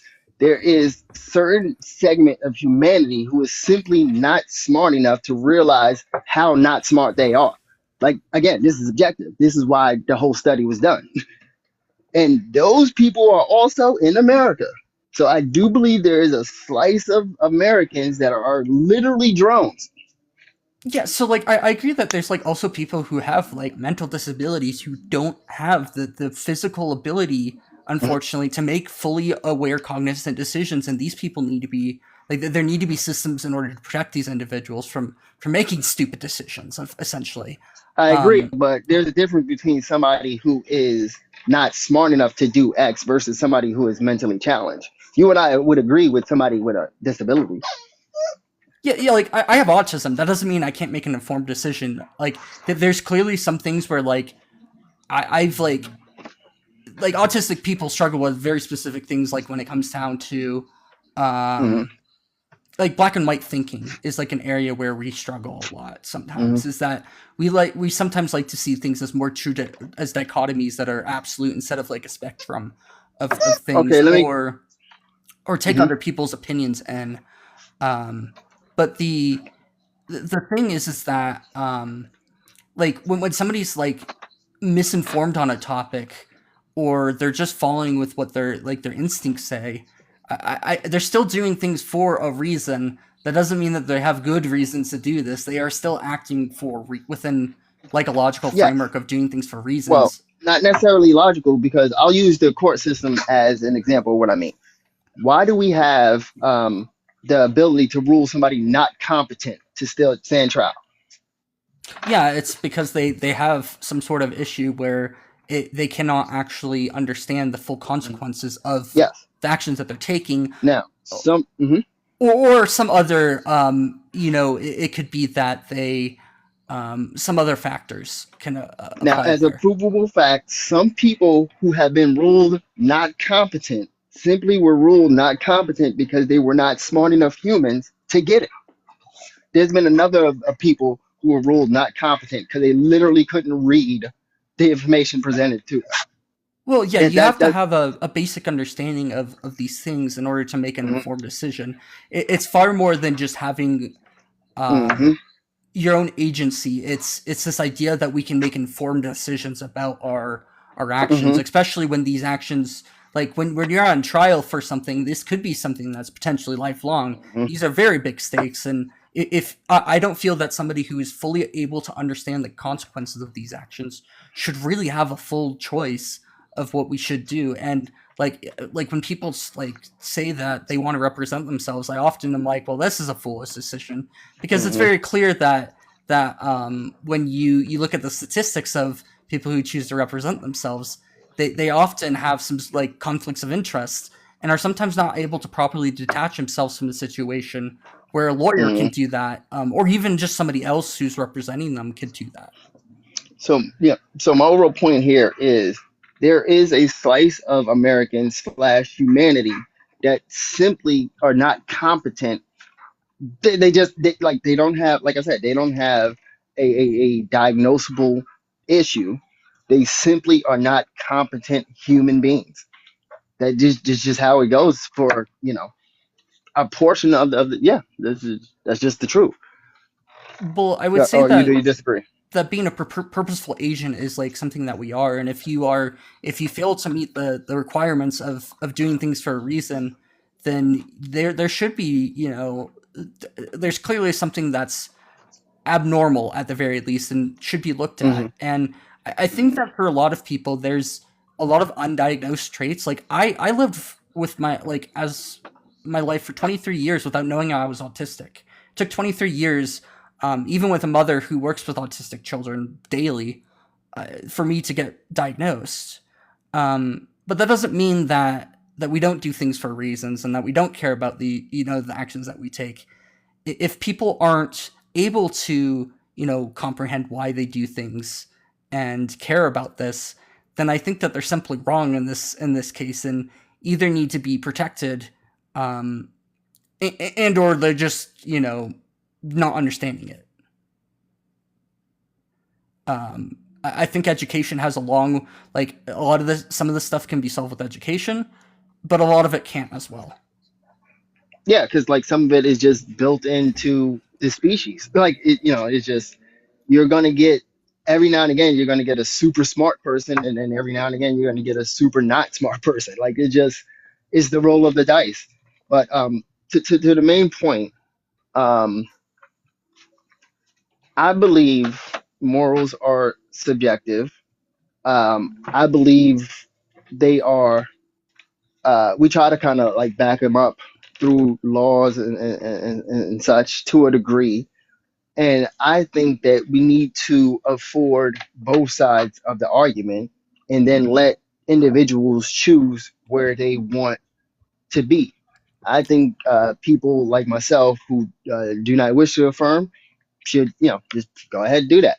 I believe people like yourself who support go ahead and do that. And then I think that when the two sides meet, if they can't have a cordial conversation like us, I think the only thing that should happen at that point is, you just kind of accept it. Like, you know what I mean? You're not going to match with everybody that you meet.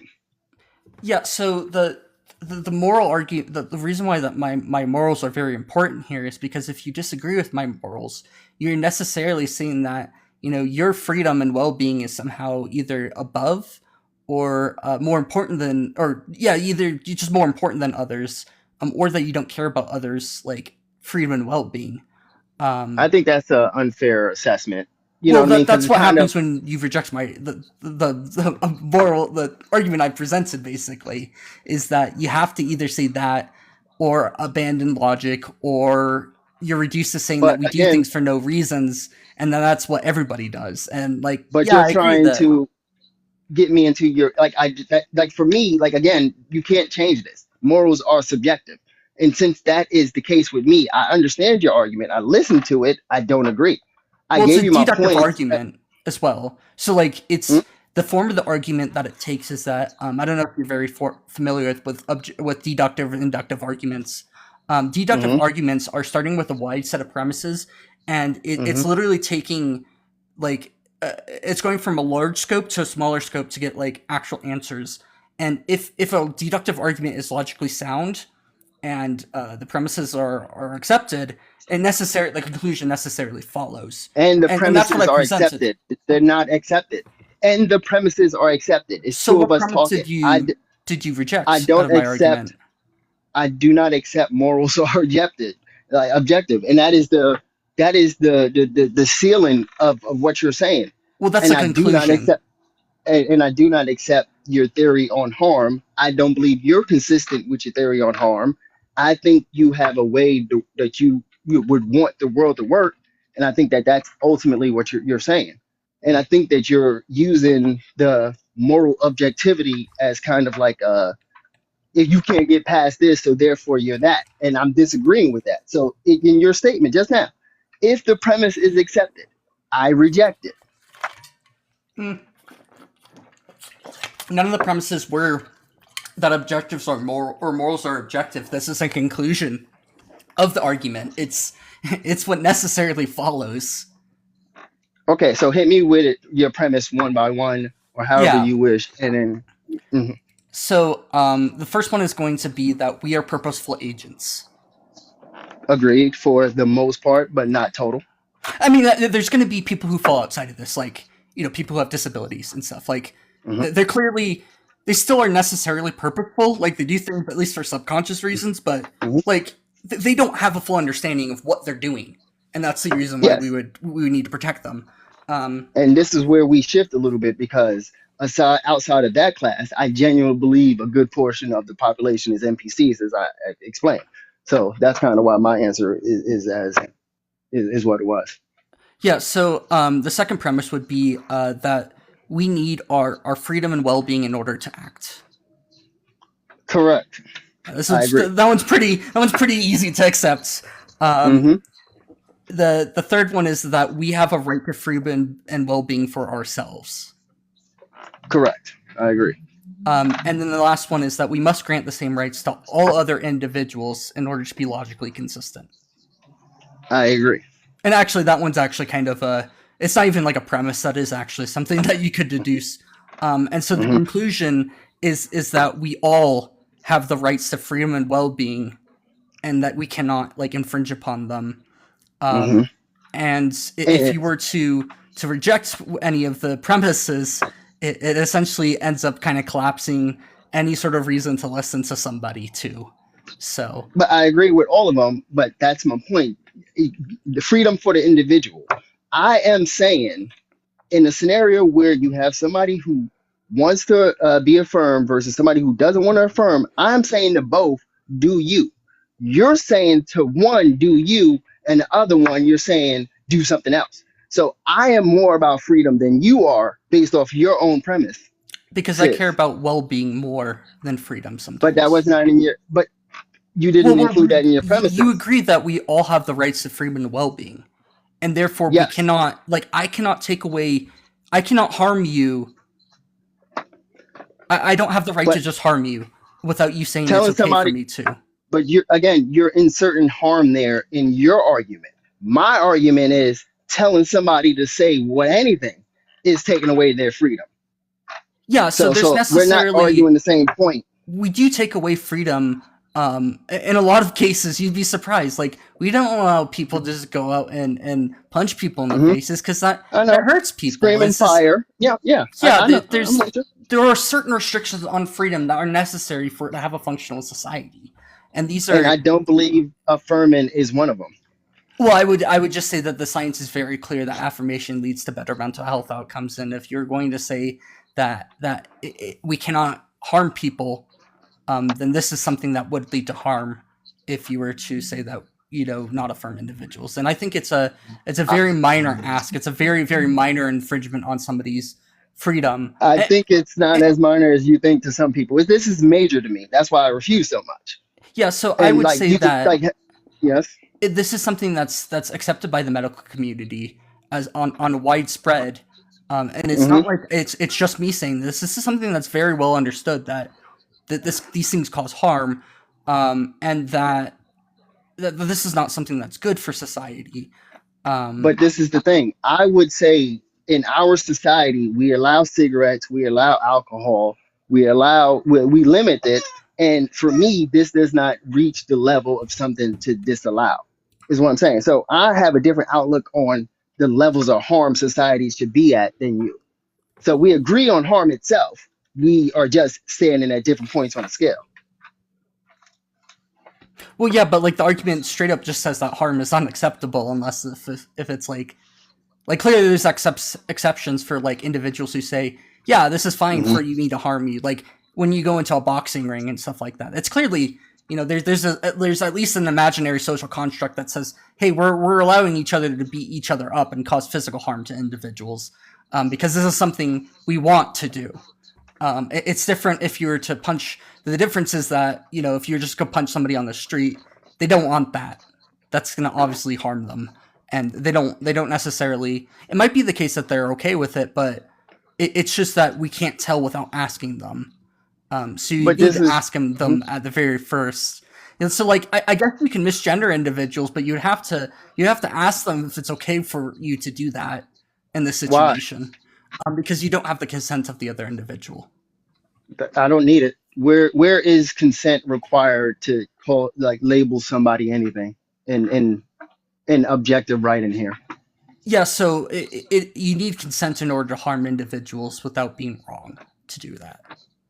Again, where is the legal obligation to do like you're saying these It's a things, and moral again, obligation, not a legal obligation. I don't believe in it that it's a moral obligation. Morals are subjective to me, and this doesn't count as it. Like it's immoral for you to tell me to call somebody something, but for you it's not.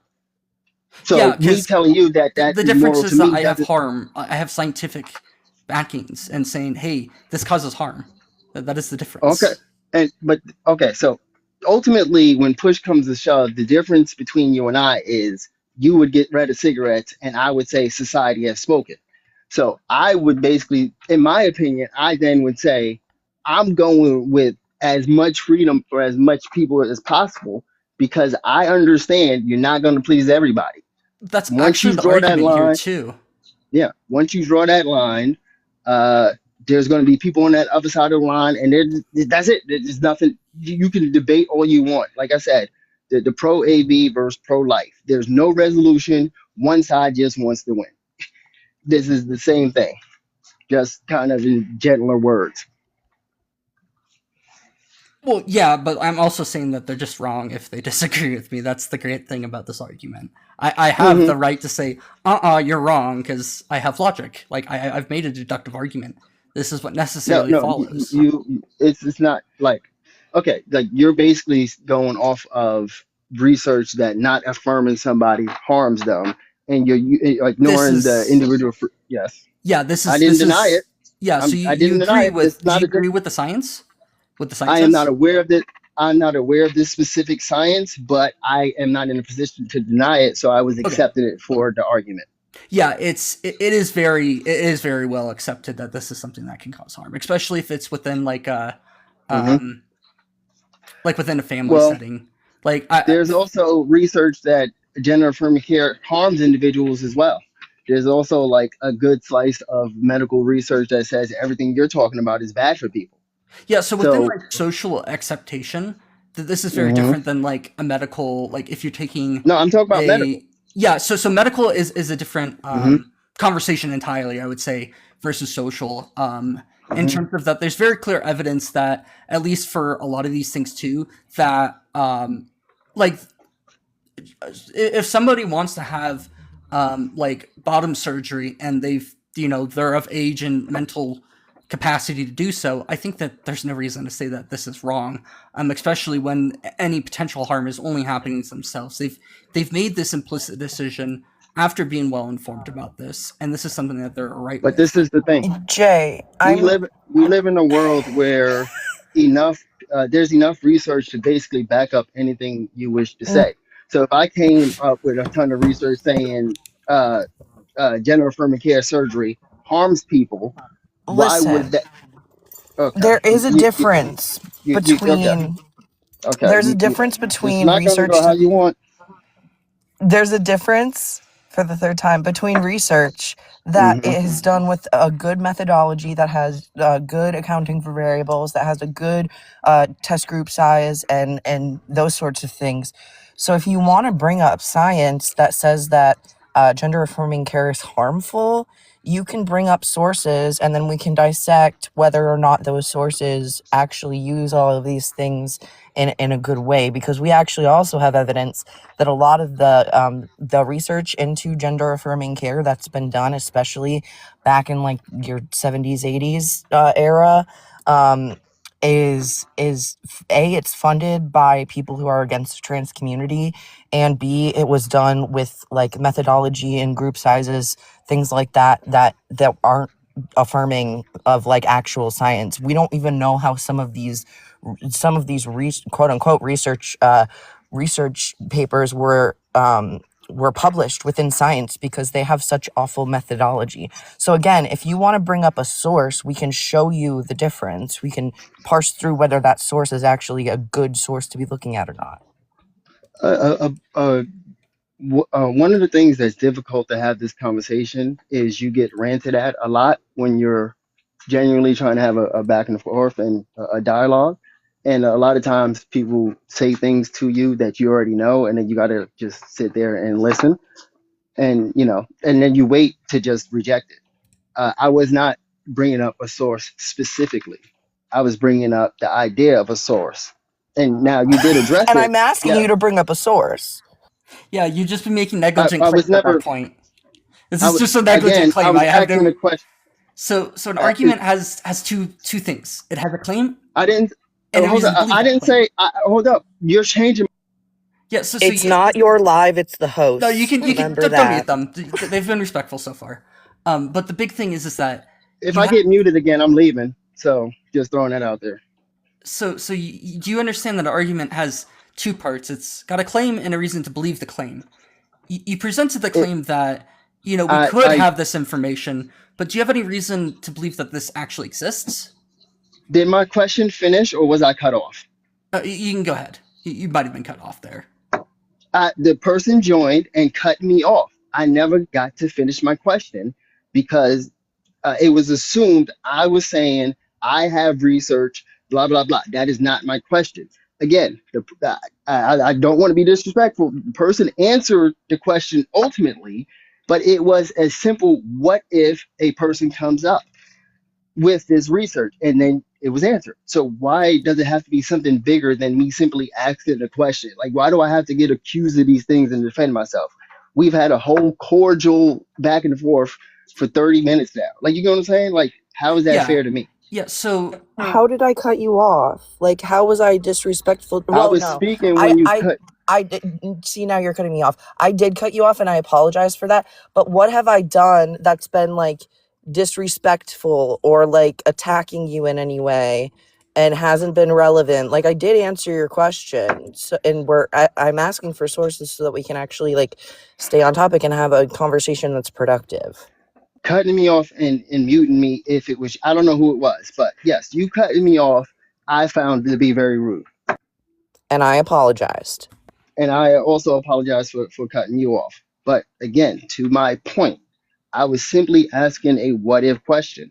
I do not have research, so I am not making that claim. I never claimed you did or said you did, even, just to be clear. I All never right, made so that claim. we are now on the same page, I believe. So do we have any reasons to think that your this hypothetical is the case? No, I mean, there are people that will claim that they have research and then will bring research. But again, my question was a simple what if, and it was answered. So, like, So you if know, that was the again, case, I'm sorry. if that was the case, we might have Okay. that this is something that we need to look at. Like, I agree that if Mhm. there is case that shows that these things are harmful, and like I would agree that there are some cases where if you just blindly go into surgery and like just let anybody do it, it's clearly going to cause issues where you have like people who are drunk that could get tattoos. I think that's an issue because like people aren't making informed decisions here. So like there's clearly reasons why we would want to put up at least some like reasonable roadblocks, which would like limit who's provide access to information to individuals so that they have to make an informed decision. I think if you're going to do anything such as like a surgery, you need to be aware of the information about what could happen. And I need. Sorry, this once you're isn't an done. overnight thing that you should just like. I think a lot of these things too are like people who do go through surgery tend to have a lot of time that they've spent looking at this and saying, "Hey, what actually happens with this surgery?" And they are well informed by the doctor and surgeons who have, I'm pretty sure they have legal obligations to let individuals know about the side effects. Yeah, are you done? Sorry. I'm done. Okay. I need to address something that you said in the comments, Jay. Well, two things. First of all, are you having a discussion with the comments or are you having a discussion with us? I'm having a discussion with, I guess the word would be us, but y'all, I guess, from my point of view. Okay, so maybe if we like focus on the discussion we're having, that would be good. But since you already interacted with the comments, you said this is why I will never be on your side. What is this? Just so that I'm clear. One, you don't control my actions, so I hear the request, it's rejected, and the milk bottles, basically the harassment, is why. Oh, that's harassment now. Okay, good. Yes. So it isn't actually about science or whether or not we're valid or whether or not it's good for us to get the care that we need to you. It's about whether or not somebody thinks you're crying. If that's what you want to believe. I'm asking you. And my answer is if that's what you want to believe. Well, you just said, this is why I will never be on your side. And you said this was the baby bottles in the comments. So we can do the thing where you accept that that's the only answer I'm going to give you, or you can just keep rephrasing the question. Your choice. I'm trying to get an answer from you here.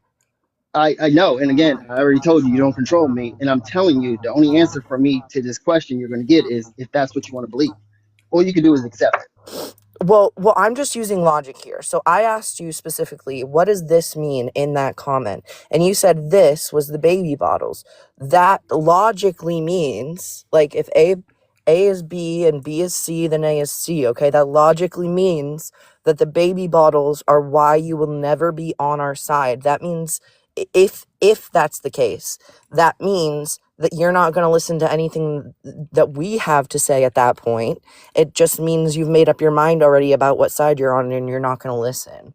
So that's why I'm asking you this, because I want to know if you actually want to learn and if you're actually open to listening to science, or if you just don't want to learn because somebody put baby bottles in the comments. If that's what you want to believe. I mean, I don't know if I want to entertain this. He can't even answer a simple question at this point. Yeah, I feel like I almost feel like it's almost wrong to continue this argument because like we're borderline like abusing people at this point. This is I'm sorry, but this is a beatdown for you. It's very Yeah. clear to me that if you've been logically tracking this argument, you've been beaten quite hard, and like I don't know if you're in the right mind to like be able to accept this. Like I feel like this Beaten, what do this you is an infringement upon your well-being, and I should stop this conversation. well, I'll tell you what, Um, I don't feel harmed at all. So with my own autonomy, I'm good. well, yeah, but You can do what you I'm want, but unsure if you have the mental capacity to make that uh-huh. decision at this What point. I got So I you. think What I do you am mean going to by continue on, and I hope beaten? you have a great rest of your day. Oh, okay. I mean, he joined, Ow. I think it was right before I left to go on errands, and was here the entire time. So I don't know what happened for like 90+% of that. This But was ever the since entire I've been argument. here, This was that's the just entire like, argument. Oh my fucking god. Oh, what?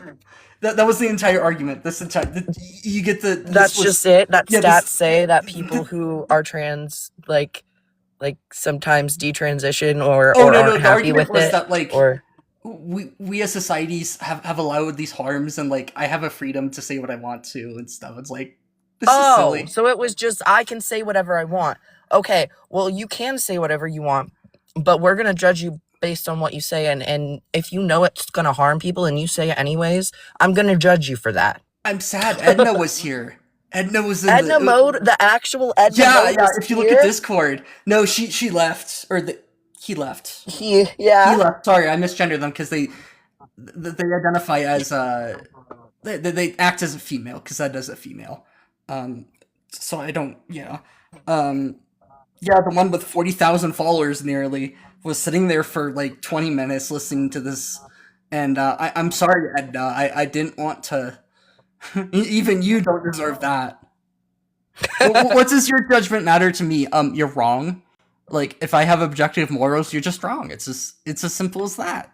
And you That's also the don't great think thing. you don't need to think it matters. That's just absurd because you're not thinking that like logic matters at that point. It's not about my opinion, it's about logic's opinion, honestly, at that point. Oh, so then what? Yeah, you're just wrong. This is just an auto lose thing to ask. If you're wrong, so what? Like you're just wrong. Like this is me winning the argument at that point. This is no, I don't think men can be women. I think males can be women. That's the difference. Logic doesn't exist here. Logic is transcendental. It always exists. It's existing everywhere at once. It is non-spatial. It is everywhere. Well, actually, no, it's not anywhere because it exists outside of space. So, yeah, I guess logic doesn't exist here. You can win something here, yeah. In a discussion, you can. You've been proven wrong. I would say Yeah, that's you can be winning. right or wrong, for sure. What's And the winning and prize? Agreeing losing with relating yourself? to whether you're right or wrong, yeah, that can happen. The What's prize is having knowledge. proven wrong to who? The You. prize is respecting and affirming trans people so that we don't harm anyone. And why do they? The prize is wanting healthcare for everybody. The prize is understanding how important these things are for the entire population of people. The prize is being more educated than you. That feels good to me. That's the prize. I mean, I'd love for Hey, you to be just as educated as me. they I would seem love for pretty that. That's smart, to part be of what this is fair. about. But They seem pretty uh, well educated on a lot of things, to be fair. I just, well, yeah, in certain areas, sure, but like, what kind of an argument is like? yeah, Wait, I what just was don't think that the you're very high well school educated argument? in philosophy. And so I would Yeah, read up on philosophy exactly. a little bit, and like that's totally fine. Like I wasn't. If you were to ask me 2 years ago about philosophical things, I would get my ass beat real hard. It would be Oh a beat yeah, down. It would be, and Cole, you too. You probably would have yeah, too. 100%. As of a But couple of years ago, 100%. It just comes to being smart in the areas that matter for not harming people. So if you care about like not harming other people, then that's why you would look into the things that are relevant to this conversation. So when I say the prize is being more educated than you, I'm talking specifically on this topic. I'm more educated than you on this topic, and that helps me to not harm other people. I mean, being trans myself also doesn't hurt anything. I care on the scale of harm I Yeah. decide. Okay, on to the next. On to Kimberlyn. I All don't want right. to get drowned into this rabbit hole.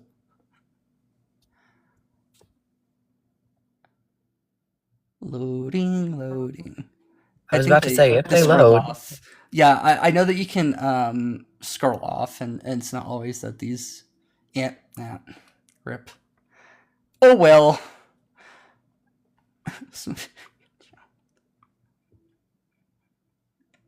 Oh, they requested again. I figured I'd wait. Hi, Kimberlyn. Can I get your age and pronouns, please? Hi, I'm 26 and she, her. And do you disagree with the prompt? Yes. So why shouldn't I support transgender individuals and affirmative care? I would agree with the prompt if it was adult transgender people. I don't support gender affirming care for children. So, Sorry, just so we're on the same Under the age of page. like 13. Like once you become a teenager, that I can understand. But if you're 12 and under, I don't believe that it's appropriate. oh, I don't Just think so that we're we on the same necessarily fully page. disagree then, even. What do you I'm think? sorry. So I'm sorry. It's Keaton's live. I shouldn't. Let me know when No, you're go done, ahead, Cole. Keaton. I I just interrupted was you. trying This to was get my on the bad. same page, is all. I was speaking over you, Cole, here. This was my bad. Go ahead. Okay. My question for you, Kimberlyn, is what do you think that gender affirming care is? Just so that we're all on the same page. It encompasses a lot of things, and I know that it will look different for all people as far as what is included and also the pace at which it goes. So I know there's hormones, certain puberty blockers, eventually surgeries. I know there's a very rigorous amount of care that you have to receive, documentation over a certain period of time. I believe somebody told me in another live it's like 6 months to a year before they put you on any kind of medication. And then also just literally like counseling sessions, seeking a potential gender dysphoria diagnosis, but I've been told by other people that that's not necessarily required in order for somebody Correct. to receive gender affirming care. So I know quite a bit about it. I obviously have not gone through this process, so I can't speak on it firsthand. But that's just the information that I've gathered from people that have gone through that experience or are more educated on the topic than myself. Yeah, so just to clarify, at least for what we're talking about, the only things that I would add to that are things such as that would be included in social transitions. Like you said, and you were correct, whoever told you that was 100% correct. You can be trans without having gender dysphoria. Some trans people don't even care how they express. Maybe a trans man can teacup.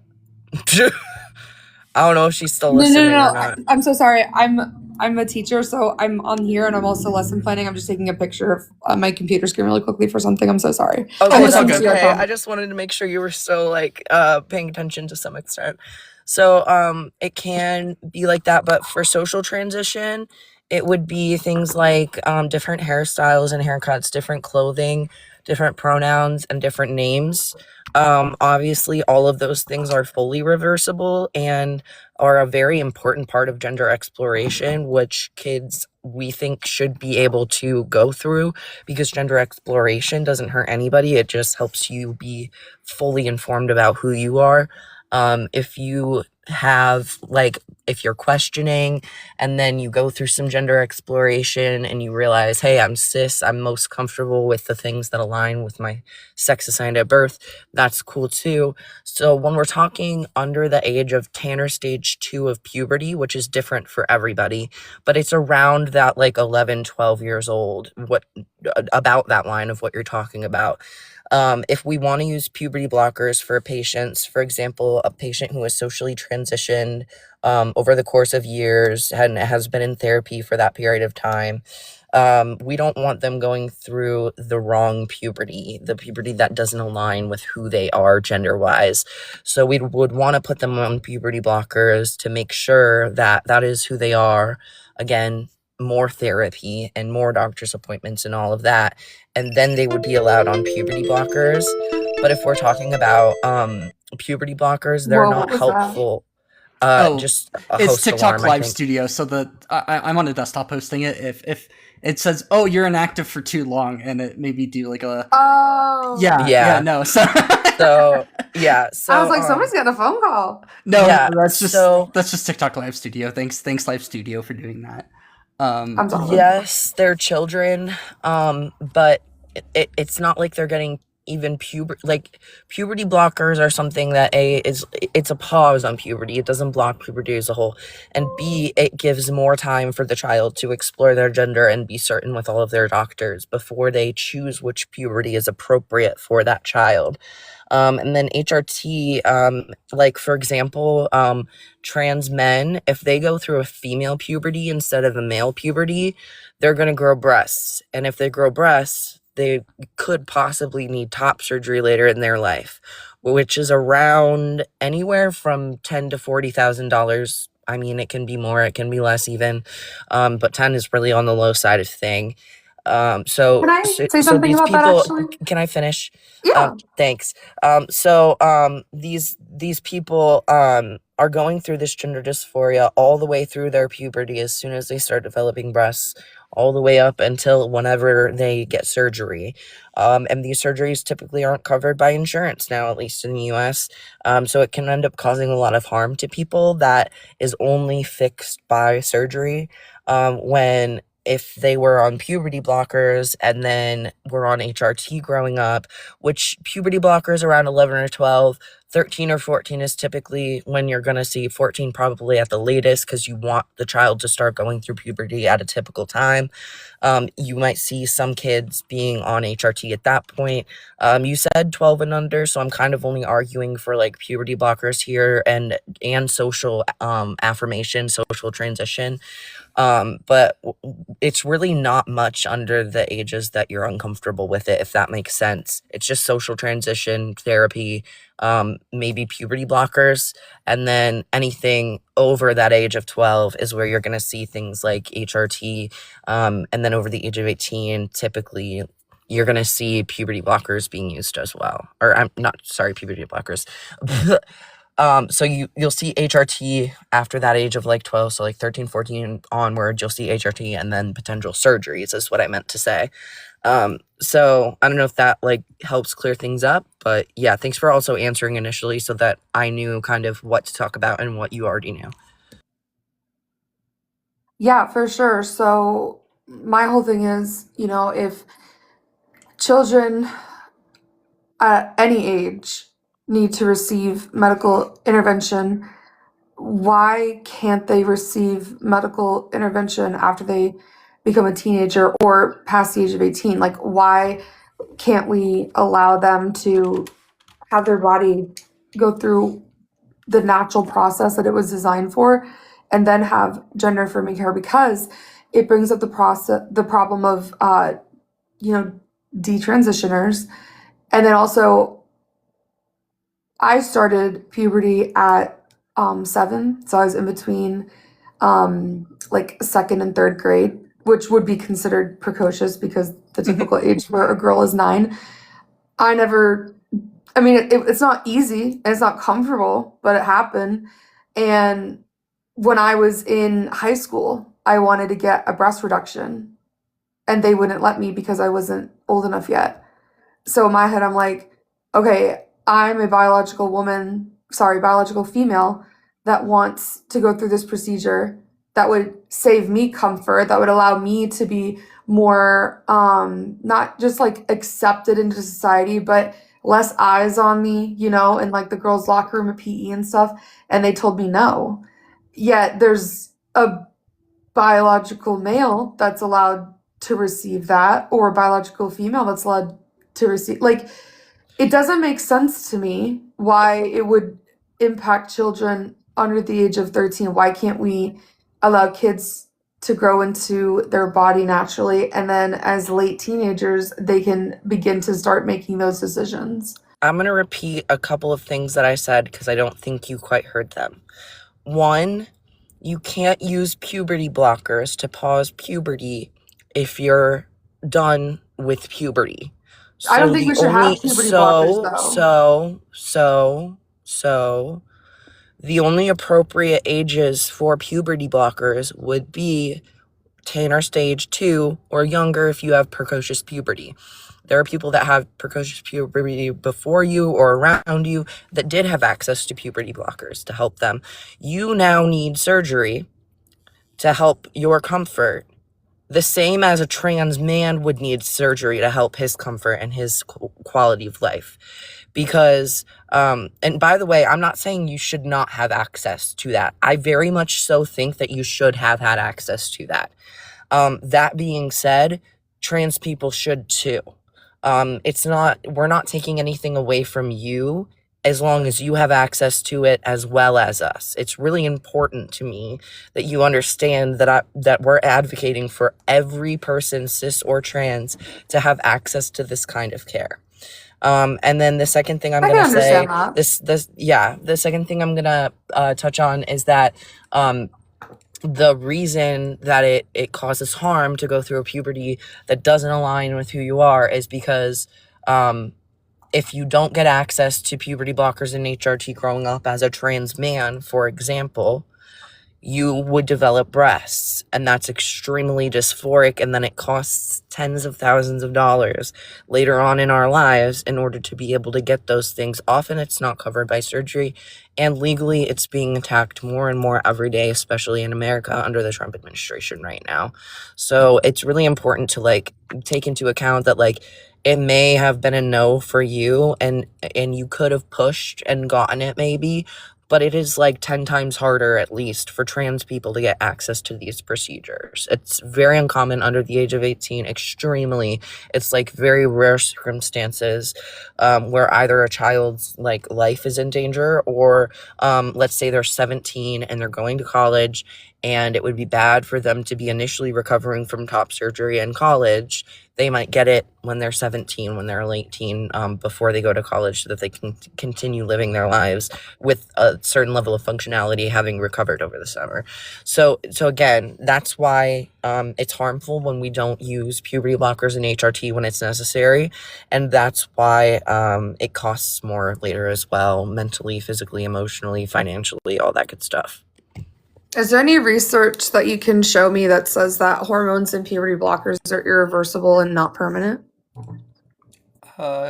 So puberty blockers are not entirely there are some things that you might have a very slight amount of a couple of percentage points difference in some areas. From my understanding, Like what? So your bone density is going to lag behind clearly. Things that are going to happen during puberty are going to lag behind clearly if you enter puberty later. This is just expected. If this would be almost the same as if somebody were to enter puberty just late.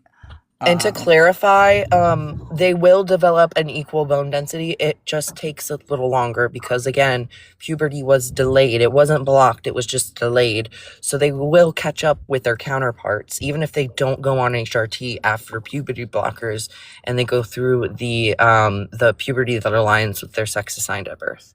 They might need some. I'm not super familiar about this, but they might be put on like just general hormones for the gender that they want to be, Yeah. regardless, just to help this out. Doctors But do treat these kinds of known issues while children are getting puberty blockers and HRT for sure.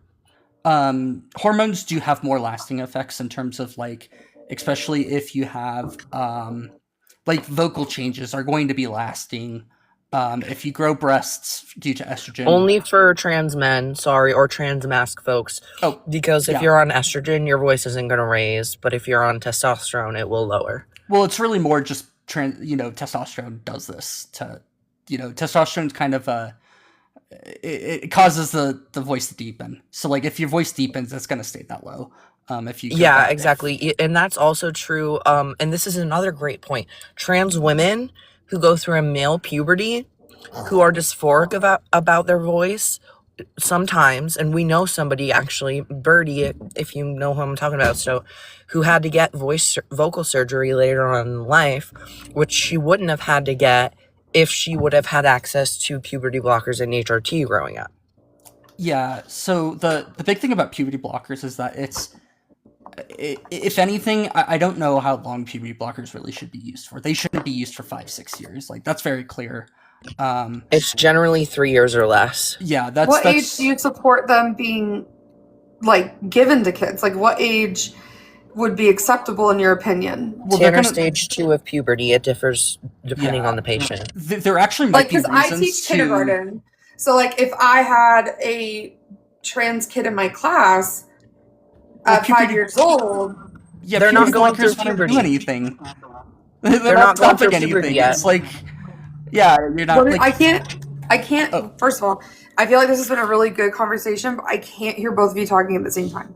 that's our bad. We're both autistic and like to hop in. That's. Oh my god, no, please don't. Oh my gosh. But Oh yeah, my god. it's yeah. So people at the age of 5 aren't going to be on puberty blockers, and definitely not gender affirming hormones. Unless they have To precocious transition. puberty, Yeah, to be so clear. That's Sorry what I was for saying. interrupting Like, again. because I was in second grade. yeah. So Yeah, I mean, we have a friend who's actually in the comments right now. I won't say who unless they're okay with it. Who shares a story pretty openly about developing breasts starting at the age of 2, and that's wild. He should have been on puberty blockers because they happen to be trans too, and he was I for gotcha. as long as he was allowed. There he is. I'll let him Hi. speak for himself. Yeah, I started developing a chest at the age of 2. My mom immediately tried to get me to doctors. They stopped it for a little bit. For some reason, took me off of the stuff. And then I started growing a chest at 5, and the doctors wouldn't do anything about it. And I had a period around 8 years old. yeah. And Never Well, I that's got you went because you beat, girl. shouldn't. Mine was at 7, so. Oh, Yeah, Yeah, And they I you wouldn't shouldn't didn't start. put me receive on it. any medical intervention either. And I'm not saying that I speak It for all sucks. women, but right. I mean, it was definitely very uncomfortable. However, I'm very thankful that I wasn't allowed to receive those kinds of care and procedures because, like, it's just not natural. Like, And I'm glad that you are more thankful for yourself. I am a trans man, by the way.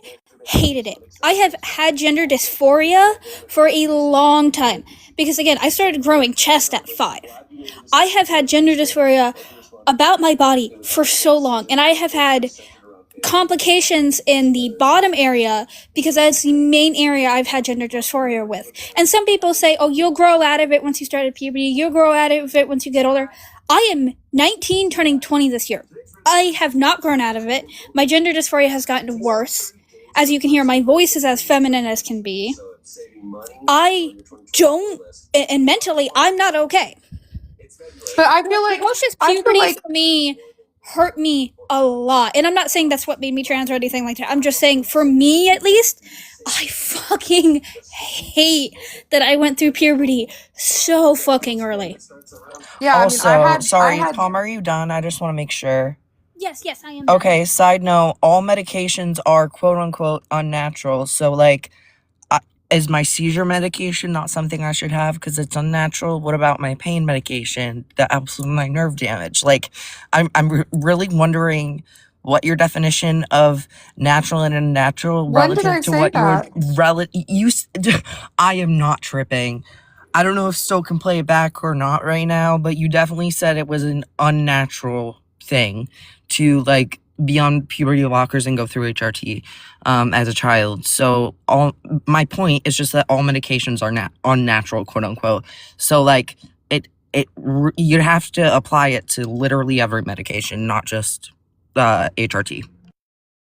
Well, I don't believe that people that need mental health medication at a certain age are bad. I'm saying, well, first, I wanted to respond to Pomegranate about what he had to say.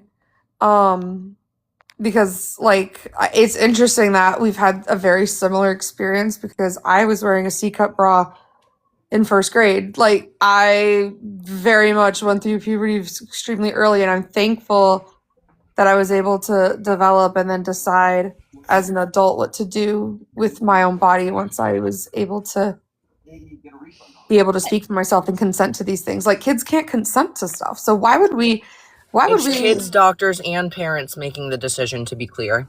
I don't know of any pediatric Oh, You could. I didn't do it. I didn't do it either. Oh, okay. Okay, It wasn't us. yeah. Raptured by the scripture. Yeah, maybe she got a call or something. I don't know. For her, like, okay, I'm glad that she felt, I guess, happy about that. But there are a lot of people who aren't happy about that, especially when it comes to precocious puberty, because it's detrimental to your development. Because it can stunt your voice, it can stunt your height. Now, I don't blame some of my development process on my precocious puberty. I had problems to begin with. I never developed properly in certain areas. Don't think that's due to precocious puberty. I just think that my body was not in a good place, if you know what I'm meaning. I'm glad she's happy about what she, like, not happy. What's the right word? Satisfied? Yeah, Content. Satisfied with her results, but like many people who went through precocious puberty and many people who are trans who might have went through precocious puberty are not.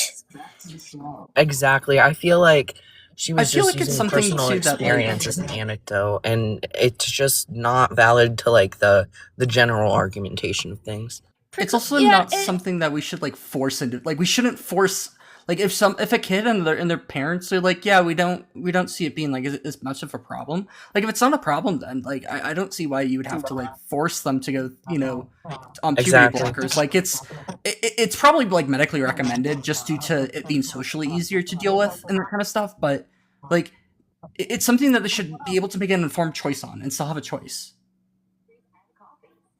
Oh, last Yeah. note. Kids can decide things for themselves, and they know themselves better than anyone else, including their parents and their doctors. So it's not like they're just kids, so we shouldn't listen to anything they have to say about their own identity. Like, that kind of concept, or at least like train of thought, even being implied sometimes, can really bother me. It's like, you don't think they're their own people? Like, just because they're young people doesn't mean, and I knew at 5, Tris, it doesn't mean that they don't know themselves just because they're young. Mm-hmm. Like, we do know who we are. Just some of us aren't comfortable saying at an early age, and some of us are. So Sylvie, yeah, they're learning about themselves. There's certain amounts of consent about different things. Like, we let children make certain choices and more choices as they go on. Like, I think a child can make a choice on what food they want to eat for dinner. I think they understands themselves best at this point to say that they can't make informed choices on what they want to eat. would be crazy to me. It's something that parents also, like, whenever like people are going through gender affirming care, that the parents need to be involved, especially if they're supportive of it. If your child would eat Skittles and chocolate if you let them choose, but like there's clearly some limitations on what you're going to allow a kid do and what you're not going to. But that doesn't mean that they don't understand themselves best. If they say that they like wearing dresses more than wearing, It's not harmful. yeah, it's not Exactly. That's harmful. the symmetry breaker, is that chocolate and Skittles are harmful to the child. But you can't tell them, this is a thing, you can't tell your kids that they do not want Skittles and chocolate. Just the same as you cannot tell them they are not a boy or they are not a girl. You can't tell them that they don't experience the identities and preferences that they experience. You can stop them from taking the actions that would align with said identity. You can stop them from taking actions that would align with said preferences. Sometimes that's helpful, like with food, but other times it's harmful, like with gender affirming care. Yeah, and when it comes to the things like gender affirming care, I think that like there's two separate like real conditions I really see, is that there's individuals who support their kids and do what's right, and can actually make an informed decision with doctors and their kids about what they want to do, as a like come to these conclusions, actually exploring the ideas and really looking through it. And then there's the parents who just reject their kids for being trans at all. And I think that's a very clearly different situation, where the parents clearly do not have what's best. They don't have what's the best interest of the kid at heart, just due to Even the if clear they think they do. statistics. Yeah, it's very clear by the statistics that family support is the number one best thing you can do for being for your kids. Yeah, you are responsible for your kid, but that doesn't mean that you have to make every choice for them. Yeah, They that's why have you're some a part of ability the to. decision, not the whole like decider of the decision. Yeah.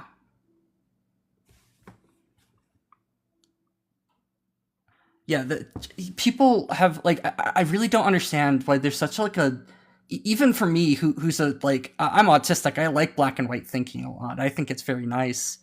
Like twist. Hello. We can also hi. We can also invite up Sylvie if you're up for the possible debate. I can't invite them. Oh, are they private or something? Yeah, it seems so. That or they're under the age of 18, but I don't get that vibe from them. Yeah, Hi, if Tris. you are 18, Sylvie, come on up. Hi, Tris. Hey everybody, I'm so glad you're having these conversations. You got some boogies going on in the background. How's that? Oh no, I was liking them. Keep them going. No. It was great. I don't watch. I don't even know what it is. It's just like the office music stuff. But I'm the mother. I'm gender fluid myself, and I actually had a delayed. They started my period with birth control. I wish they hadn't. And I actually lost my ever loving mind at 16 years old because doctors thought I should have already had my period. I was flat chested for a good amount of time till literally I got pregnant. My youngest is 14 now. We've gone through about 4 months. An entire year of counseling, the last 4 months with a gender specialist. And we're going to start T, I think, starting next week. We're having some issues with, of course, the administration and our healthcare. We're going on to a private plan so that it's covered. So I'll be paying a bit more than I would have had we had a different administration voted in. But they've known since they were 6 years old. They actually told the elementary school before they told me, not because I'm impossible to talk to, but they told me they didn't think they needed to tell me. I've always raised all three of my kids gender neutral. And so they actually went to the principal and informed them that they wanted to use the male bathroom, that he wanted to be use male pronouns. And it was the principal that addressed me when I was picking them up, probably a couple months into it, and I wasn't aware that this was going on. So that's how assertive my son is he knew very early on. He knew his mother wouldn't have a problem with it. He went straight to the school, whether they had a problem or not, and they accommodated. And it's every school is accommodated. They have a great group of friends that vary through the gender spectrum, and they're loving and kind, and they hate their boobs. And I feel so bad that I 100% get them on that front. Oh, And hell yeah. also, you are an absolutely fabulous, amazing, educated, caring, loving parent. And my parents are that now, but it took them a long time to get there. And it didn't take me long, but I'll tell you, it was difficult for me as well, because I've always been a trans advocate. And I was worried that it was a trend thing because they were so old, because they were in a group. I'm in Northern California, so we're pretty progressive in general. So I allowed them to present and do, what they're doing, but I didn't really take it seriously until he was about 12 and he started his period, and he sat me down and said, no, this is who I am, and I need you to take it seriously. Because at first I was like, I think you're kind of being disrespectful to the trans community, because there really are people who feel this way. And they're like, no, Mom, it's me. And it took me a second to really understand that I have a trans son, and I have 2 older sons in them. And so it took me a second, and I had to mourn my daughter. And as happy as I am for my son, that was hard for me and my parents. So it wasn't easy, even as progressive and trans advocate as I am. When it's your child, it's still hard to face it. And we took all the steps. We're still taking the steps. They're on some medication for ADD, and they're gonna start T. They're binding. They're doing all the things, and I support him fully. But yeah, it hasn't been easy. Yeah, I appreciate you sharing that perspective as well. I mean, a part of it for me and the nuance in my own family is that my dad was a pastor for 14 years, 11 of which I was alive for. So the first 11 years of my life was like, the Bible doesn't teach this, blah, blah, blah, all that good stuff, So when I was 12, I was watching they were totally like PG educational YouTube videos about different sexualities, just like information, that was all. And because I knew I was pan by that point. I knew I was also non-gender conforming. I didn't know I was non-binary until but at 5, I knew I wasn't a boy and I wasn't a girl. I just didn't have the education and the words for it until I was older. But my mom brought me upstairs at 12 when she caught me watching that video and said, why were you watching this? And I said, because I'm pansexual. And the first words out of her mouth were, no, you're not. And I knew in that moment that even if I had the words for who I was as far as my gender identity, that I wasn't safe to tell my parents. So I didn't end up coming out as non-binary until I was 19. And luckily, so luckily, not just for me, but my sister is also trans. And she knew just as long in her life as I did. And she's 2.5 years older than me. But she didn't come out until I was maybe like 21 or so. So it was a couple years after I had come out. But she'd seen how my parents reacted finally, how they sat down, listened to me educate them. I literally had a Google Doc because I was like, I want to be prepared. I want to be able to educate them. I know I'm going to be emotional. I want to stay focused, all that good stuff. They listened. They adjusted to using gender neutral pronouns for me, they, them pronouns. And my sister saw all of this and was like, okay, I'm finally safe to tell them who I know I've been my whole life, So again, like, it is so fair that it took adjustment and that it took time, and it's a good perspective to have as well as somebody who like is a trans adult but was a trans kid. It's a good perspective to have, but the time it took you to learn was so much shorter than it took my parents. And again, like even though your son had to sit you down and be like, listen, this is causing me a lot of dysphoria. This isn't who I am. I can't endure this, you know? You listen to him, and you're getting him the care that he needs as an adolescent. And as somebody a decade older than him, I wish more than anything that I had that kind of care and that I had access to that information and care when I was his age. So I just want to say, even though, yeah, you can acknowledge it took you a second and that's okay, you're still all the things I said. You're still an amazing, fabulous, loving, caring parent. So I know I just rambled for a hot minute. Thank y'all for listening.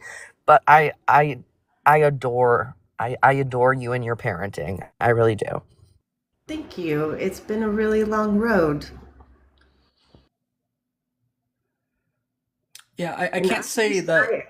I- I'm surprised that it would be easier for you to get it, because like you're gender fluid. You understand, at least to some extent, much better than I would say like a cisgender parent would.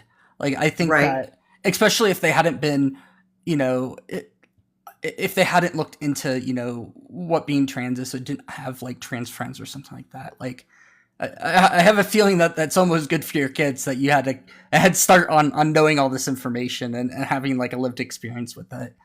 I almost Absolutely. wonder if it makes a lot of sense for trans kids to have, you know, somebody who's gone through the same things that they did, because this is something that like I look to my parents whenever I had issues. Like I look to my dad whenever I was having issues that I felt were like kind of male dominant, and like I feel like it'd be helpful at least to have somebody there to discuss and throw ideas back at.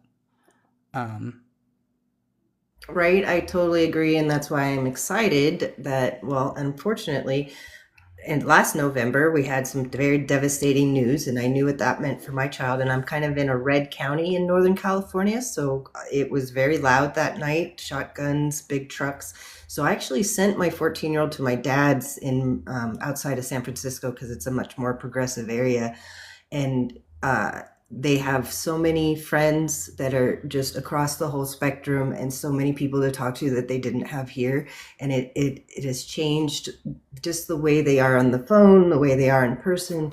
He's happier, and I had to lose him from my life a little bit to do that. But you know, it's something that my parents would have I had to conform, even though, I mean, obviously my mom took me to the doctor because I hadn't started my period, so I had to conform. They physically forced me to conform when I've always just been neutral or fluid, and it was devastating for me. And so this really brought a lot of that up, that I didn't want to make them to conform, even though I felt like it would be safer for them where I lived. So I had to place them in a good spot. And my dad was he's getting a little up there, so it was kind of like giving a puppy to an old dog. I hate to say it that way, but they needed each other. And I'm only an hour away, really, so it's not that far. But that's kind of what the political climate has done, is I knew they needed a peer group, and I knew they needed to be somewhere safe to where I didn't have to worry about them at public school and walking down the street or rollerblading with their bright pink hair and just being who they are. I'm like so incredibly proud of you. Like I know I'm a complete stranger, but like that's what we need more of in this world. There's not enough good parents who are willing to sacrifice their own happiness for the happiness of their child and their well-being, and that's like fucking awesome, amazing. And it makes me so happy when people actually do that properly, because like yet again, it just doesn't happen enough. Oh, thank you for the roses, friend. Yeah, honestly, I mean, it does sound like your own personal experiences as a trans person. I'm sorry, I don't know if you would identify as trans or not, but as somebody who was forced to conform in a gendered way, growing up, it sounds like those experiences definitely helped prepare you. Not good that you had to go through it, but ultimately it informed you and prepared you to not let your child go through the same thing. And I think oftentimes we get people up here that and not oftentimes, I should say, we have had some experiences where parents or grandparents come up and they just don't understand. And so they think they're doing what's best for their kid, but they're actually not doing what's best for their kid. And so you not only do you, are you trying to do what's best for your kid, which could be said about them as well. I'm glad that we have had some people that have come up here and learned and grown throughout like these lives that we do. But you just know from your prior experience what actually is right to do, which is a beautiful thing to see come to fruition. Also, I know Palm has been on mute a lot too. I don't know if he wanted to say anything to you. Also, very last thing before I mute again, Tris, you already may have been asked what your pronouns are. I missed it if that was the case. Can Well, I get your pronouns? I didn't ask. Yeah, being gender fluid, I just tell people any. Most people feel she, her is appropriate. Well, fuck It's them. I'm really gonna use they, confusing. them pronouns. They works for me as well. And I think that's part, I'm 45, so and I'm autistic, so I'm used to conforming and masking and trying to just fit in. And I think that's even like when you ask my pronouns, I'm like, oh, I don't want to make it difficult for other people. Just whatever you want. So learning to stand up, because my 14-year-old is very much he, him. It's I am a he. And having to address strangers for him has been a whole world of learning for me, because it's not something I ever felt I needed, but I got to do it for them. So it's like discovering a whole different part of me that's very much more assertive and just justice driven. I want the best for everybody, as hard as it was to stand up for myself. Yeah, that's beautiful. Two things. One, I'm also autistic, wasn't diagnosed, or I'm not diagnosed still. I have a referral for a diagnosis that is like 4 years old at this point, still in my car.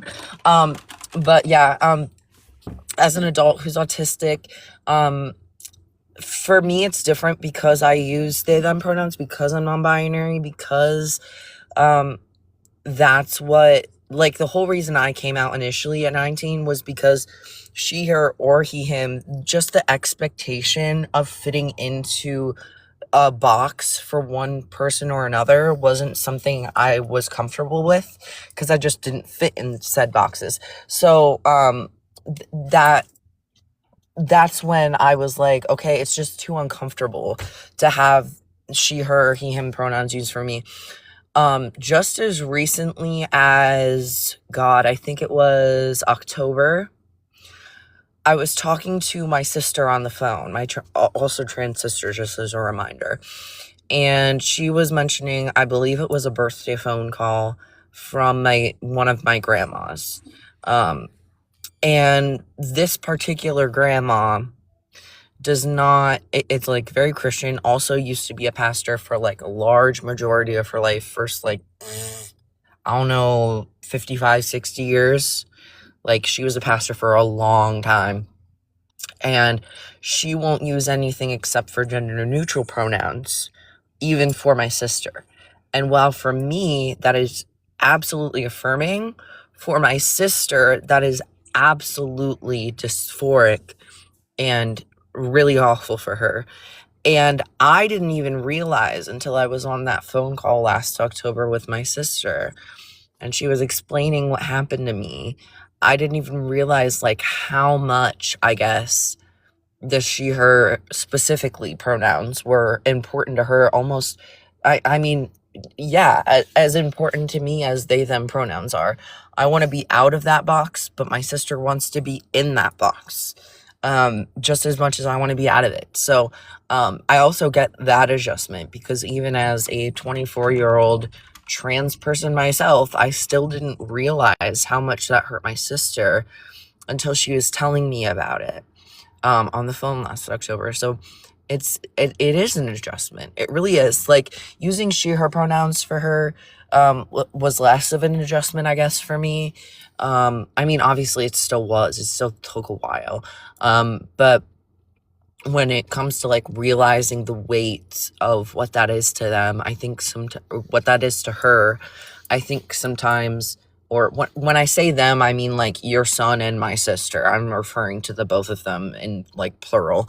I think it's important to them, and realizing that, and then being assertive enough, like you said, like it is.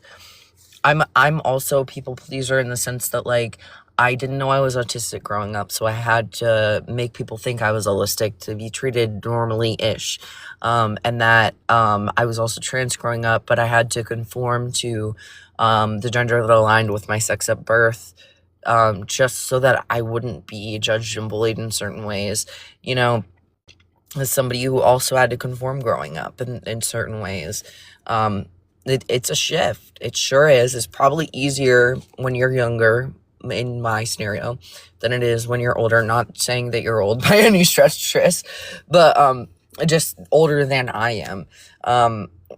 I know that as we grow up, like obviously we can still learn and change. I have a 77-year-old other grandma that has asked questions about, accepted, uses correct pronouns, and even when she forgets because she has dementia, so it's fair, she still like compares me to my dad now more than she used to my mom, because she knows I'm trans masc, because she knows that that's where I'm at.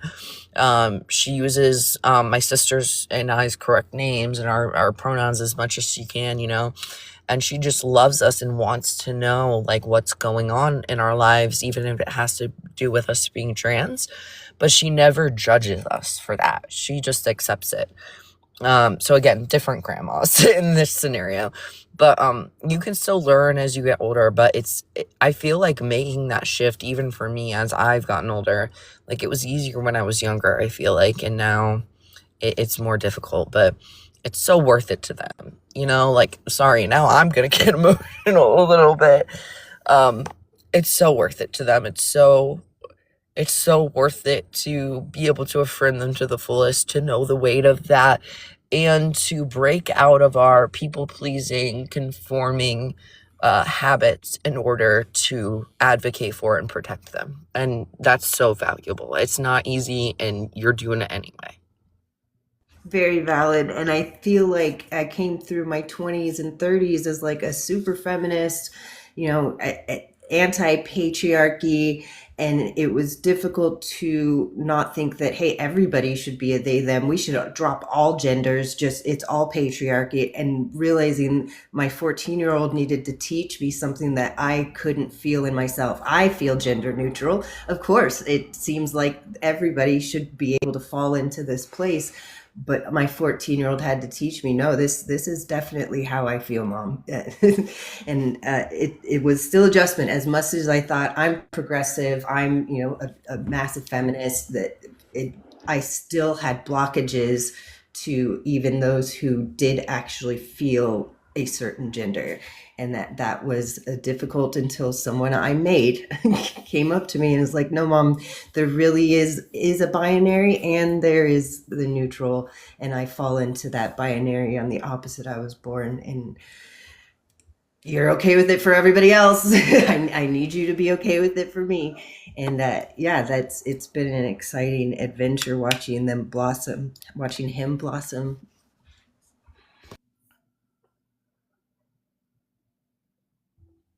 I knew the awkward silence was coming because we wouldn't know who would speak next. Yeah, go ahead, Tom. Hi. Sorry, I wasn't able to go off mute. I was near my dad. He was very blunt about this topic. I'm sorry. No, it's all right. But yeah, Tris, I am very glad that you are supportive of your son, because like there are a lot of parents who aren't. As I was just explaining, my dad, he says he's supportive. Doesn't call me by my name though. Doesn't call me by my pronouns. And he has even told me he doesn't see me as a man or a boy. Inside joke time. Anthony. Sorry. Oh no!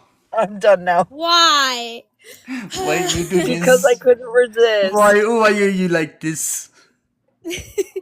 And I'm very glad that there are parents out there who are actually really supportive of their child, especially like in this regard, because there are a lot of parents who say, "Oh yeah, you're my child, I support you," and don't actually do it. My mom, she is supportive. I do love her, but she's also the person. She did try to fight to get me on hormone blockers when I was going through precocious puberty, but she hasn't entirely fought when it comes to the trans side of me. And like, she is supportive. She does call me by my name, my pronouns, but it also semi does hurt that she didn't fight for that part. Because I don't like I in my head I went through hell going through, the puberty of female and not being able to bind because my parents didn't like the idea of it, and not being able to really do any of the gender affirming cares. Not just because of where we live, because I would be dangerous, but because, my father was also very against it, and I'm glad there are parents like you out there who are very, very supportive of their trans kids and who are going through steps to help them. Yeah, and to kind of elaborate and add one other thought I had, is that like the minimum that we at least expect from parents is affirmation.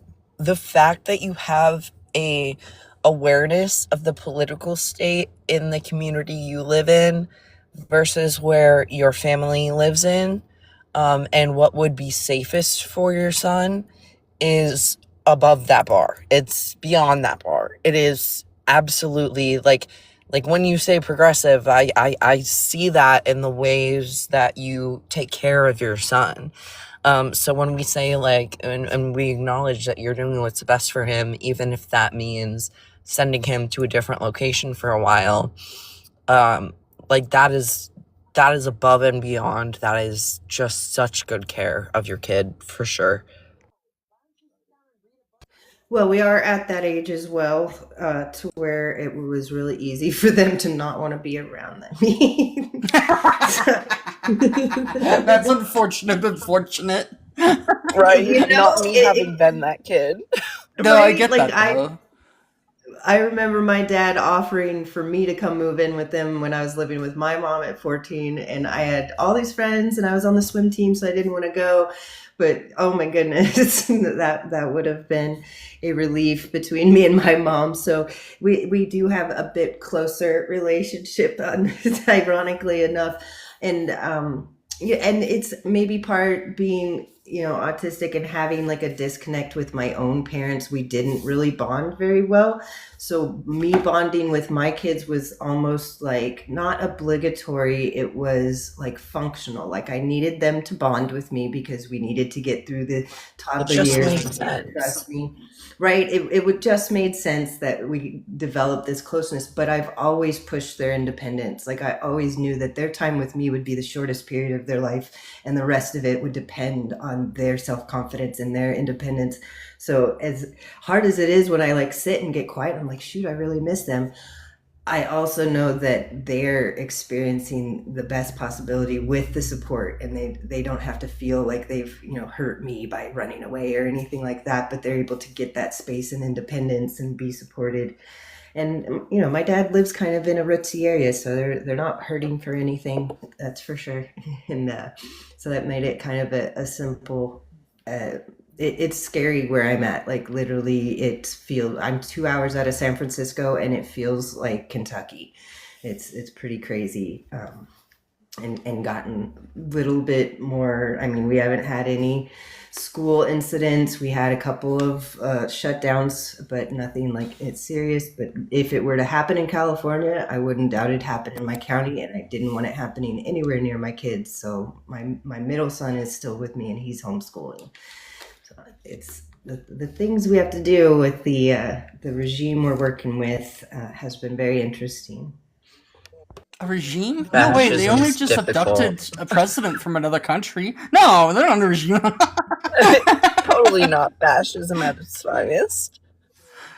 They did it in the dumb way too, where they didn't even like occupy the country afterwards to pretend that they would care about what happened afterwards. They just snatched the president. We're like, bye bye. It's like, And okay, said we're running things even though we're not occupying. yeah, I don't get it. Well, and that lady that won the Peace Prize instead of him, she was all excited that he was going to hand it to her, and they handed it to the other candidate. So it's just the crazy. It feels like a weird movie. I can't even keep What track a of it. what a wild timeline we live in. Where just Operation Just Cause had a sequel. The Invasion of Panama was Operation Just Cause, and the sequel is like, it literally was a sequel because it happened on the same day that we captured the Panamanian president, but only 20, 30, 37 years later or something. Really? Do you think they did that intentionally? They Oh had fuck to. yeah! Of course they did. They did this, That's of a course, on crazy purpose. coincidence. Yeah, no, this is very funny. Ali, so this explains my friend's status about being too sober for Just Cause 5. Just Cause is also a video game series that has up to 4 now. So, and it's named after the U.S. invasion of Panama. This is all very silly politics too. What happened during Operation Just Cause? So yeah, it actually went, like, in some regards, there's like some actual military interest of like, this was a really cool operation in terms of like just snatching a country's president. Like, this is really rare for us just to be able to go yoink. But that's kind of besides the point of like, I don't agree with doing that. I do. If someone wants to do that to us, please go right ahead. Please. I saw I'm some sorry, jokes that was about. iconic. I saw some jokes about people saying to Panama, or to sorry, not Panama, Venezuela, "Hey, we stole your president, so can you steal ours?" That's great. Can I entirely change the topic to vent for about 30 seconds, maybe? Yeah, I am going to end live soon because Yeah, I thought it'd be okay for that reason. Anyways, okay, 30 seconds start now. Anyways, I get allergy shots, as a lot of you online know, or at least like in comments and stuff. I got mine on Tuesday. I'm getting another one on Thursday, and they switch. I get 2 shots every appointment. One is environmental allergies, the other is dog allergies. And every time I get the freaking environmental, like tree, pollen, weed, stuff like that, now that I'm on the 1-to-1 concentration, mind you, they start at, this has been over 30 seconds, they start at 100,000 to 1 and gradually go down to 1-to-1 ratio. Every time I get the environmental ones, I have like a 2-inch at least wide, and they're subcutaneous as well, so they're not deep, but I have like a 2-inch wide like hive/rash wherever that injection was, whatever side it was on. And tomorrow I get to go back and do it again. Are you kidding me? This is a day after the shot and I still have this big hive rash reaction thing, which is normal actually for allergy shots, especially the 1-to-1s. But it's really uncomfortable. Okay. my Rant reactions in the over. comments. I see. I'm sorry, your body doesn't like Earth. Literally, though. Why is there screaming cats in the comments? Because I'm itchy. Anyways, yeah, I'll be up in 4 weeks now. I'll be up to the maintenance dose, is what it's called, where I'll only have to go in and get the shots once a month instead of twice a week. And that's for 3 to 5 years. And if I do it for that 3 to 5 years, I shouldn't react to these things anymore, which is the whole reason I'm doing this. It just takes a long time, unfortunately. So I'm gonna just be scratching myself in misery over here.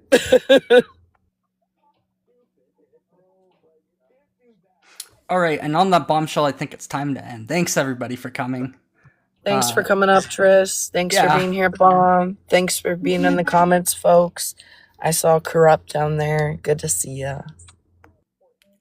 Bye. We had a better ending than last stream. Last stream was very silly ending. Wait, what happened last stream? We had a really shitty guest, and then his friend came up. I'm like, I just can't fucking do this. It just ended stream right there. It was so Oh funny. my god. I was just like, no, I can't fucking do it.